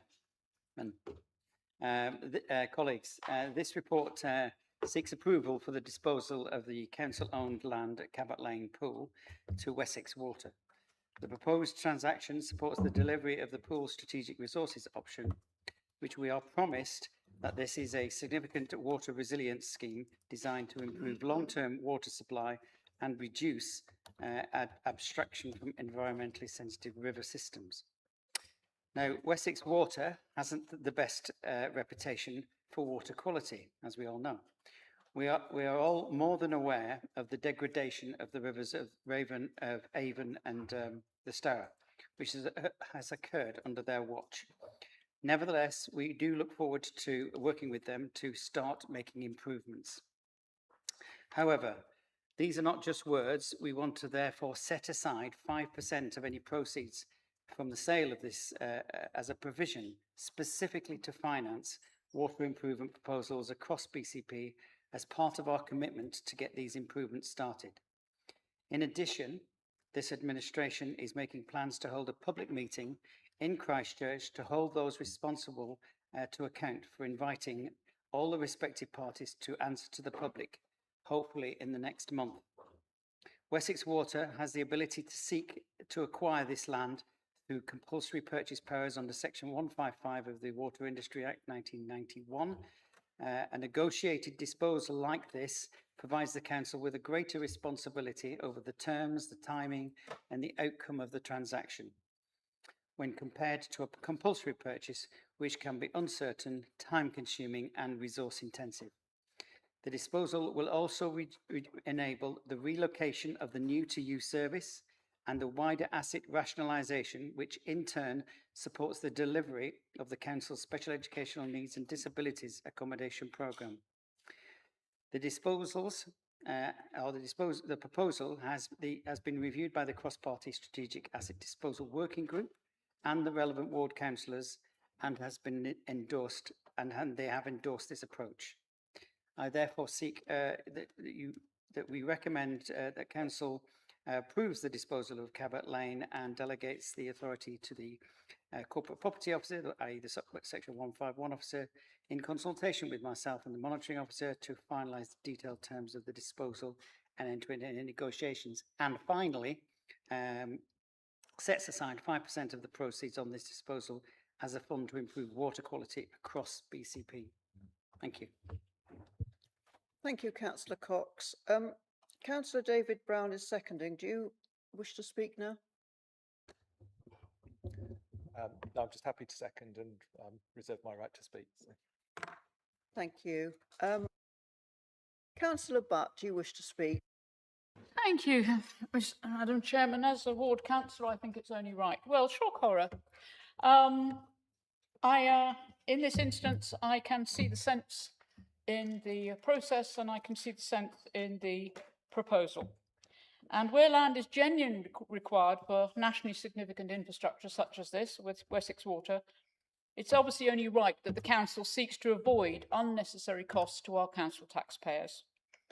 And if compulsory purchase is the likely outcome, which it is, I've had a long conversation with Wessex Water and other officers who've been supporting this from BCP, then negotiating a fair settlement that secures full compensation and avoids expensive legal proceedings is obviously the responsible approach. However, there's always an however, that must not come at the expense of our environment or our communities. The loss of any woodland, which is a matter, we do have a small woodland area there, is a matter of real concern to my residents and must be kept to the absolute minimum. Any trees or habitat loss should be replaced on at least a like-for-like basis, and we do have planning bleed where this gets forgotten, and with robust ecological mitigation. And the Council must ensure that Wessex Water is held to every planning and environmental obligation within the contracts of which we have already seen. Our duty is to protect both the public purse and the public interest. Residents expect us to secure the best possible outcomes, not only financially, but environmentally, for current and future generations. So on this occasion, I am very happy to so support this agenda item. Thank you, Madam Chairman. Thank you, Councillor Butt. Councillor Ricketts. Chair, I'm sitting here in disbelief listening to this recommendation to sell council land in order that we can enable Wessex Water to pump 28 million litres of treated water a day into the Stour. How short are our memories? 16 months ago, I presented a petition signed by over 2,200 residents to protect Christchurch Harbour, unanimously supported by this council. This very month, Environment in Place heard from fishermen, swimming groups, university students, Hengistbury Head Outdoor Centre and environmental groups talk about the pollution in the harbour and how it was affecting the ecology, reducing bird numbers, poisoning fish and making people sick. We heard that E. coli levels are 6 times those that are considered safe, and Environment in Place unanimously agreed my motion to recommend the adoption of a harbour protection policy with an overarching objective to restore and maintain Christchurch Harbour in favourable ecological condition by ensuring that all council decisions contribute to improved water quality, reduced pollution and enhanced biodiversity, and applying the precautionary principle when there is uncertainty. And less than a week ago, Cabinet considered this recommendation, supported by Councillor Rigby, Councillor Martin, Andy Martin, and even Councillor Cox himself and myself. And everybody sat round the table, nodding in agreement and showing the utmost concern for the harbour. So forgive me, Chair, for my incredulity that we are being asked to consider this recommendation. The Stour is the principal freshwater input into Christchurch Harbour. Any proposal that changes abstraction, discharge, flow patterns or water management within the caption deserves the highest level of scrutiny because what happens upstream ultimately affects the harbour. Wessex Water may well say that the environmental impacts are acceptable or that appropriate mitigation could be put in place, but those assessments are still part of an ongoing process. However, once council land has been sold, we've surrendered one of the few bargaining chips that this authority has. This council should not be seen to facilitate a nationally significant infrastructure project before we have completed our own work on harbour protection and before the environmental evidence has been fully tested. Public land is a strategic asset. Once sold, it cannot simply be reclaimed. For these reasons, I ask members to reject this recommendation. Don't abstain your way into supporting an ecological disaster. Or at the very least, defer this disposal of council land until the harbour protection policy has been completed and the full environmental implications for the River Stour and Christchurch Harbour are clearly understood. Thank you. Thank you, Councillor Ricketts. Councillor Andy Martin, please. Thank you, Chair. I'd like to start not at Cabot Lane, but at Hengistbury Head, and there's a little journey to get where I want to go to. Last Monday, a few of us in this chamber, so the leader, Councillor Herrett and Councillor Hadley and myself, were at Hengistbury Head, meeting the Chief Executive of Natural England, the Chief Exec of Heritage Lottery, and the Director General of the National Trust. The reason for the meeting, or the get-together, was basically to celebrate BCP's achieving Nature Town status, which is an incredible achievement, an outstanding achievement, in fact, and so I'd like to pay tribute to Martin Whitchurch, the Council's strategic lead for green space and conservation, for leading this with his team. So as we stood on the top of the head, looking across the glorious coastline from Poole at one end to a place, oh yeah, Highcliffe at the other end, looking at a stunning coastline, let's face it, a world-class coastline. And then we looked across the Christchurch Harbour, which looked absolutely beautiful in the sunshine, and indeed it is. But there is an irony here, isn't it? And the irony is probably not lost on anybody, particularly after what Councillor Ricketts has just said. Christchurch Harbour is vulnerable, it's fragile, at best. At worst, it's being poisoned, and is potentially the victim of an eco-disaster. This is not of our making, but it's our responsibility to deal with it or to try and mitigate that, working with others. But we didn't cause this problem. Others have caused this problem. So at Cabinet last week, I made a few comments about Wessex Water. Councillor Cox said it was not a very good record. I'd say it's a really bad record. Only 2 years ago, it got 2 stars out of 4 for basically failing in water quality and failing in its statutory duties. So I was quite scathing about Wessex Water. So I would have to say, and I think most of us would agree, that very few of us have any trust or confidence in the water industry. And that would include, in my view, Wessex Water. So this plan is a real worry. This discharge of 28 million litres per day into the Stour is a huge worry as well. We need to make sure as a local authority, as Councillor Butt said, we have to hold Wessex Water's feet to the fire, hold them to account, and make sure that there are guardrails in place. And actually, I also would like to know more about what the implications of this are. So three final things. One, there are 3 rivers that go into Christchurch Harbour with pollution. The third one is the Mute, which may come as a surprise to the chair and to Paul Hilliard, but I can tell you there's crap in that river as well, and it's going into the harbour. The second thing is public meeting. I think Councillor Cox mentioned the public meeting. We should have a public meeting in Christchurch urgently to highlight this issue. And my third thing is I can't think anybody better to chair that public meeting than Councillor Ricketts. Thank you, Chair. I'm over time. I have lots more to say. Thanks very much. Thank you, Councillor Martin. Councillor Trent. Thank you, Chair. This is one of those things that I think the more scrutiny, the details given, the better. But I was at the presentation a week or so ago about the plans in hand, and they seem to be fairly sensible, and I think the aims were right, but it does need scrutinising by people who know what the ins and outs of it are and how these different methods work or not. But the point I was going to make is a totally separate point, and that's actually disposing of the freehold of the site occupied by the Bowls Club, because it's on a lease. It was to provide something which is a service to the local community and the people who are sort of involved in it. And I'm sort of worried about giving up a lease on council land. It's a 99 lease and it's 57 years down the track, or it's got 57 years left.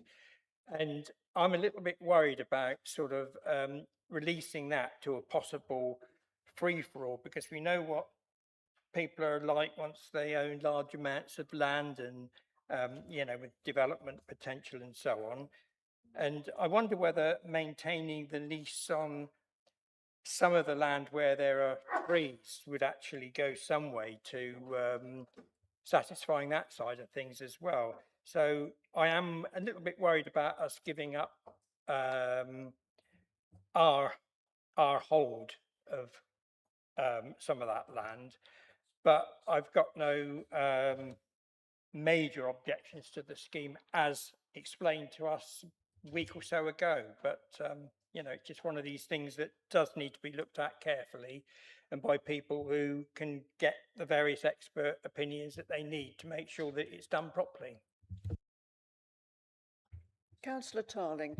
Thank you very much, Chair. I wasn't going to speak on this, but Councillor Ricketts has spoken very, very clearly and very passionately about this. And she may remember, off the back of the petition, I proposed that this went to committee, and I think that this chamber actually did support that. When I heard about this scheme, I like Councillor Ricketts, have many concerns, but when you read the paper and see that yes, it's open to a potential compulsory purchase, we're in a situation where if Wessex Water are going to do this, that they will do this. I would like Councillor Cox to reiterate the fact that we will be retaining some of these monies to make sure that we do our own assessment on the water quality and that we hold Wessex Water's feet to the flames. It's worth noting that what comes out of Christchurch Harbour anyway, the prevailing currents, do actually drift along Hangresbury Head anyway, so anything that comes out into Poole Bay ends up in Christchurch Bay eventually. I'm a user of Christchurch Harbour. Swim in it, sail in it, kayak in it, do lots of things in it. And yes, it definitely concerns me too. But I think we have to really look at this as a point of view that if we are going to retain some monies, to make sure that Wessex Water do the correct things, like put in the nutrients removal, phosphates and nitrates removal plant. I did speak to Wessex Water quite a few years ago about the Stony Lane treatment works on the Avon, because the Avon was under risk. They have plans, I believe, to put some nutrients removal in there, but not till 2035. I seem to recall. I'm happy to be corrected on that. Now, that's a very long time for a company like Wessex Water to put the water right. If this means they're going to treat the effluent properly and ensure that there's no illegal discharges or surcharges, then I'm happy to support it. But if this money is going to be retained specifically for the purpose that we can employ our own consultants to do a proper appraisal of the works when it comes through, then I will support it, but I have some very strong reservations. Thank you. Thank you, Councillor. Councillor Canavan, please. Thank you, Chair. So I chaired the meeting of the Cross-Party Asset Disposal Working Group, and I think it's just important to reflect on the points that Councillor Ricketts has mentioned, because she's right, but it's a completely separate issue. That fight is with Wessex Water. And I am somebody who believes the sooner that water companies are brought back into public ownership, the better it will be. So our fight is with them. Selling this land means that we get some money for it. And the officers at the meeting could not have been more clear that Wessex Water started this conversation from a position of compulsory purchase. And it's to their credit that we're in the situation that we are in now. So if we were to follow what Councillor Ricketts has said, there is absolutely no doubt in my mind that Wessex Water would compulsory purchase that land. And we would lose absolutely any kind of control or any bargaining chip that we have over that land at all. So I would just express caution about it, as much as I agree with Councillor Ricketts' point, and as much as I dislike the actions of Wessex Water. That is a separate argument. It's not about whether or not we should sell, because they'll do it anyway, Chair. That's the point. And what we need to do, in my view, is to retain the maximum degree of control that we have over this land. Thank you. Thank you. Councillor Hadley. Thank you, Chair. Absolutely, we listened carefully to Councillor Ricketts and the representations that we had on the issue around the 28 million litres a day. And as Councillor Canavan said, that is a linked but separate issue. We don't have a bargaining chip because they will just compulsory purchase it. So this way, there is a real benefit to us in terms of particularly rationalising our other sites. And part of that for me is around new to you. The new to you facility can only open on a Saturday morning because there's very limited parking where it currently sits, and it's not a great building that it's in. So moving it to a new site allows it to develop and grow, potentially to open more days of the week, to add a repair cafe, and be more accessible to residents from Bournemouth and Christchurch. So that's one of the gains of doing this now and doing it in this way, is that we will be able to do more, recycle more things that people are throwing away, and give them a new lease of life. As Councillor Martin said, both he and I actually bent the ear of the Chief Exec of National England on the Hainsbury Head, but also with the Wessex area manager. And he told me that they have got work planned this coming year, to Councillor Tying's point, on diffuse water quality in the River Avon. And that's about talking to farmers, about understanding where their water drainage runs out, advising them on covering their silage and doing all that sort of things. And I said, well, what about the Stour? And the answer was, it's not well enough protected. It doesn't have the protections to be able to apply that. Those are the sort of conversations we need to absolutely get into with Wessex Water, with the two catchment authority areas as well. There are water catchment boards for each of the rivers, and that's part of where the 5% comes in. Because that allows us, we don't control any of this, we don't have any powers over any of this, and I've explored that as much as I can with officers, but we do have the ability to bring all the parties together and to actually try and get some answers for the community in Christchurch and Southbourne, people who use Christchurch Harbour, and they deserve that and certainly intend to do that. But I think it would be wrong to stop this just on that basis. Thank you. Councillor Patterson-West, please. I promise not to touch my button this time. For me, this is where morality meets pragmatism, and it's got me incredibly conflicted. I'm somebody who does water testing for Friends of the Earth. I've got bacteria growing in my kitchen at the moment from samples that I took yesterday. I thoroughly believe that we should be protecting our rivers at all costs. And I have little to no faith in the current water infrastructure and the current water services. I fully agree with Councillor Canavan that these need to be brought back into public ownership. We need to be able to take control of them and make sure we are protecting rivers for the future. That's the morality. Then we go and look at the pragmatism. And the pragmatism for me is that we are backed into a corner where if we don't agree this, we lose control. I very much am pleased to see that the Send delivery programme is going to be supported by this, a really positive area in Wallasdown where there is good road infrastructure. It's very accessible. And so I am really pleased with some of the things that are coming out of this. I also agree with the new to you service as well being improved. So this leaves me in a massive conflict between the morality of the people who we realise that we are going to be selling this land to, alongside the pragmatism that I can fully understand why we're taking this decision, in terms of we are backed into a corner where we have few options because this will be enforced on us if we don't.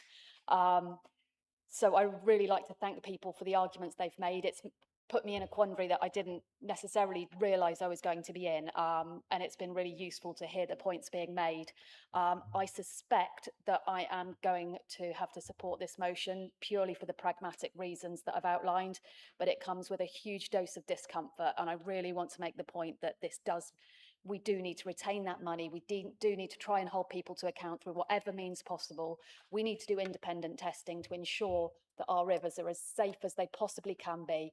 And we need to make sure we're holding people to account. And I am pleased that we have people who can take this up to Parliament as well in the chamber today, because we need our water infrastructure to be renationalised. It needs to be in the control of the public hands and not privatised, because we have seen exactly what happens when profit is put before the well-being of our constituents and our nation. So I very much don't want to support this, but I also pragmatically feel like I'm going to have to. Thank you. Thank you. Councillor Rampton. Yes, thank you, Chair. I wasn't going to speak on this. When I read this report, I was quite supportive of it. I thought it supports Send, and I've always loved New to You, and I think it's great to have it in a different location. It makes it slightly more accessible to people on the other side of the conurbation. But there's nothing in the report about the risks. In fact, the opposite. It actually says contributes to long-term resilience and environmental objectives. So it didn't occur to me. I didn't think about those risks that Councillor Ricketts and Councillor Martin have brought up. And once a sale has gone through, we can't hold Wessex Water to account. There may be a small amount of money, relatively small amount of money, but that doesn't mean that we can achieve anything. So yes, compulsory purchase isn't desirable, but it may well raise public and our awareness of the issues raised, and that's got to be a good thing, I think. So I have changed my mind, having listened to the debate, and I will not be wanting to put my name to this. Thank you. Thank you, Councillor Rampton. Councillor Burton. Yes, thank you, Chair. There's a strange thing happening here. I think we have some sort of consensus here, don't we? And nobody trusts Wessex Water. I think we can say that across the... Now, I mean, I don't. I used to live a stone's throw from this site, or no sniffs from this site, actually. I remember when it was developed, that great big building, that's there now, because I used to be a resident quite close to it. We were promised by Wessex Water at the time that if we built this great big building, that the amount of smell from the site would drop. It didn't. In fact, it smells a lot worse than it did when I used to live there. Now, of course, I live right by the Stour in Burley, where, you know, I know I have people in the community who are complaining about the water quality in the Stour there. I know Wessex Water discharge sewage in the Stour there, some of it deliberately, some of it by mistake. That there is a pipe there which is too small to maintain the flow from some new houses that are built. And I know we've got a campaign to try to get them sort that out. And of course, you know, Wessex Water, you know, into the Stour. I've got a glass of water here from Bournemouth Water, yeah, and of course Bournemouth Water takes its water out of the Stour. Therefore, you know, what was going into the river there will end up in our glass just here, and a lot of people live in Bournemouth Water. House comes to a borehole, by the way. We're safe at where we are. So I don't trust Wessex Water. However, yeah, and we displayed this quite a lot at Cabinet and made it quite clear. However, the compulsory purchase bit is an obvious threat. And at least if we do sell it to them, we do get some money for some of that things that we want. We do take some money which will be kept to maintain, to monitor water quality. Therefore, reluctantly, and it is very reluctantly, I would agree with this purchase, but I do share so many people's concerns. Councillor Bartlett, please. I attended the brief that Councillor Trent attended a week or so ago from Wessex Water, and I have to say that it was a fascinating brief and outlined a massive infrastructure project designed to prevent the discharges into the Stour and to improve the water quality coming in the Avon. So when I heard what the plan was about, I was overjoyed because it was actually intended to fix all the things that we've been complaining about for years. So when I heard the comments this evening, I'm starting to think, oh, maybe I shouldn't have been trusting Wessex Water quite as much. But what was clear to me is that, and the discharge that we're talking about, the words that were actually used as the discharge of the water back to the Stour will be almost at drinking water standard. This is what was said. This is the new technology that they're using to put in the plant on the land that they're talking about, acquiring, which we're going to have to sell anyway by the looks of it, because this is a really big project. And I personally thought this is really good news. I'm a bit nervous about it now, having heard some of the comments, and I probably think maybe we should be looking at it closely through overview scrutiny or whatever. But from what I understand, and I think the presentation has been made available to all councillors, and I think there's a plan to make another presentation. If it does come along, I would really encourage everybody to listen to it, because it was very educational and it really did set out what the plans for the future are. And it's a big project. It's going to take several years, and I personally hope that it's going to be a success and it will be an answer to some of the problems we've had for years. So I would support this. Thank you. Councillor Brown, did you want to speak as the seconder before I ask Councillor Cox to sum up? To be honest, I've heard a lot of debate tonight. I've got nothing to add to what's been said. Councillor Cox, can you sum up, please? Madam Chair, and I want to really thank councillors very much for the considered and the passionate comments and debate we've had tonight. I think it's excellent. And I also support Councillor Butt with your suggestions. I think they were very good. I really fully appreciate that when it comes to Wessex Water, feelings run deep. In fact, deeply toxic for good reason. This should not, however, blind people to the key benefits of this sale, namely that if we didn't sell it, there would be a compulsory purchase, and we would get less, and it would cost us more. It would also jeopardise the development of the service hub at Wallystone Heights, a relocation and expansion of the new UTU service, and the relocation of the children's services and adult social care teams. It also provides a fund for us to hold those responsible to account.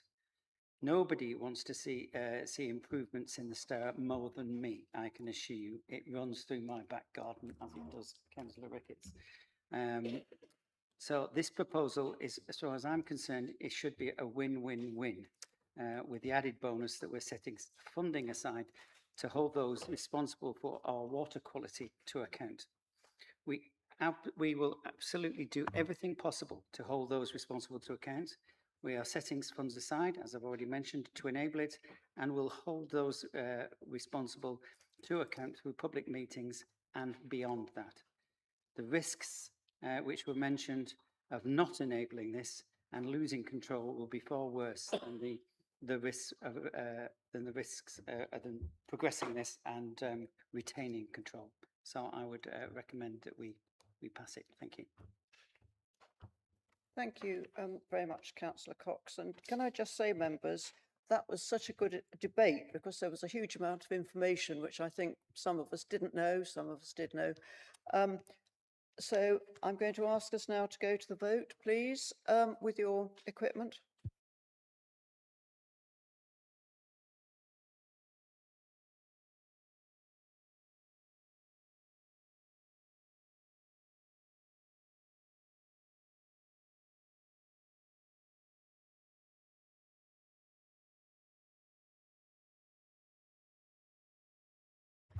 Have we all voted, members? Yes, thank you.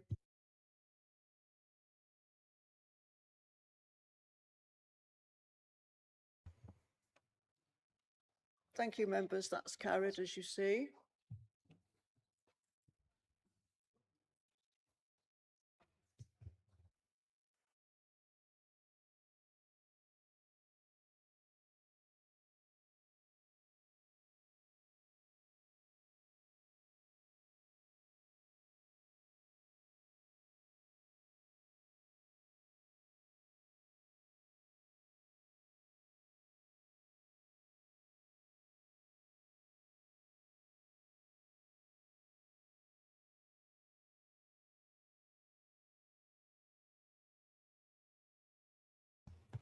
Thank you very much, members.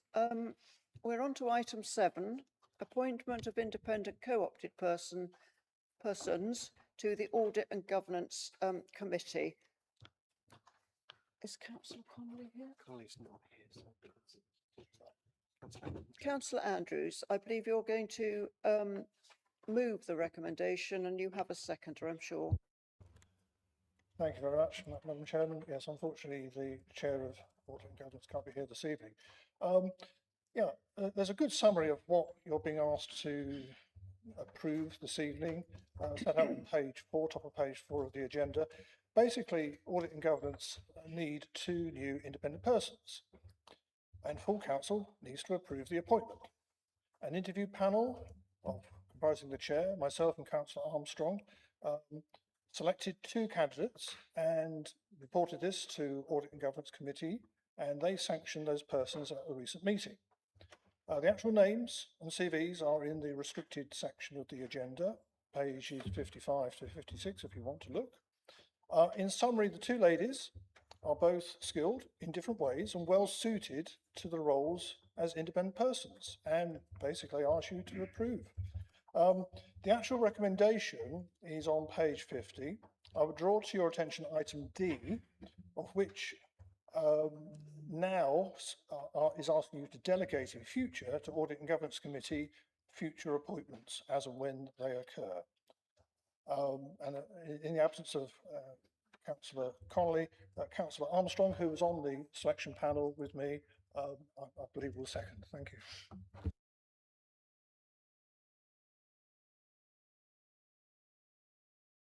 I'm sorry, Councillor Andrews, I didn't quite catch who was seconding.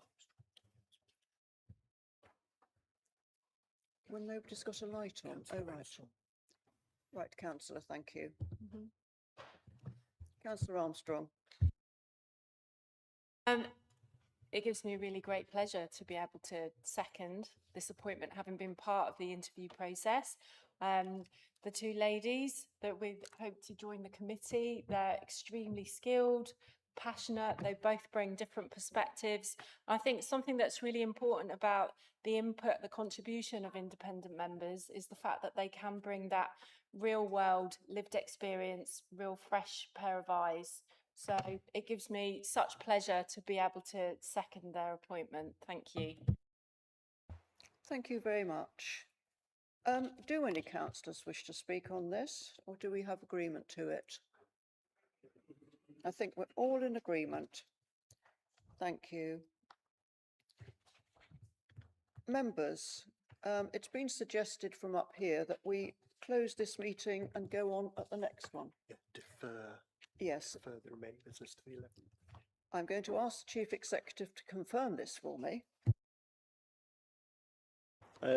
Thank you, Chair. So still two motions to consider and a couple of other items. So we have an extraordinary meeting scheduled for the 11th in 2 weeks' time.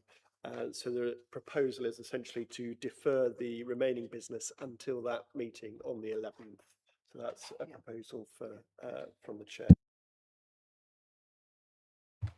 Oh, Councillor Canavan, you wish to speak? Thank you, Chair. In considering that, I wonder if you could clarify for me what the order of the motions might be. Because there were two motions that we submitted that were supposed to be debated for this council meeting that were left off the agenda. And thanks to the good offices of the Chair, it was agreed that we would have those two motions at the meeting on the 11th of August. So I would like to make sure that our two motions are submitted and are debated before the motions that are carried forward from this meeting, because they were submitted at least 6 weeks ago. Thank you, Councillor Canavan. I quite understand that. I'm going to ask Mr. Jones to reassure you. Thank you, Chair. Just to clarify, they would be on the set out on the agenda in the date of receipt. So the oldest ones would appear first on the agenda. Right, members. So the proposal from me is that we defer this meeting to the 11th because of the heat and the length of time. Agreed? Right. So the next meeting is going to be on the 11th of August. Thank you very much indeed, members.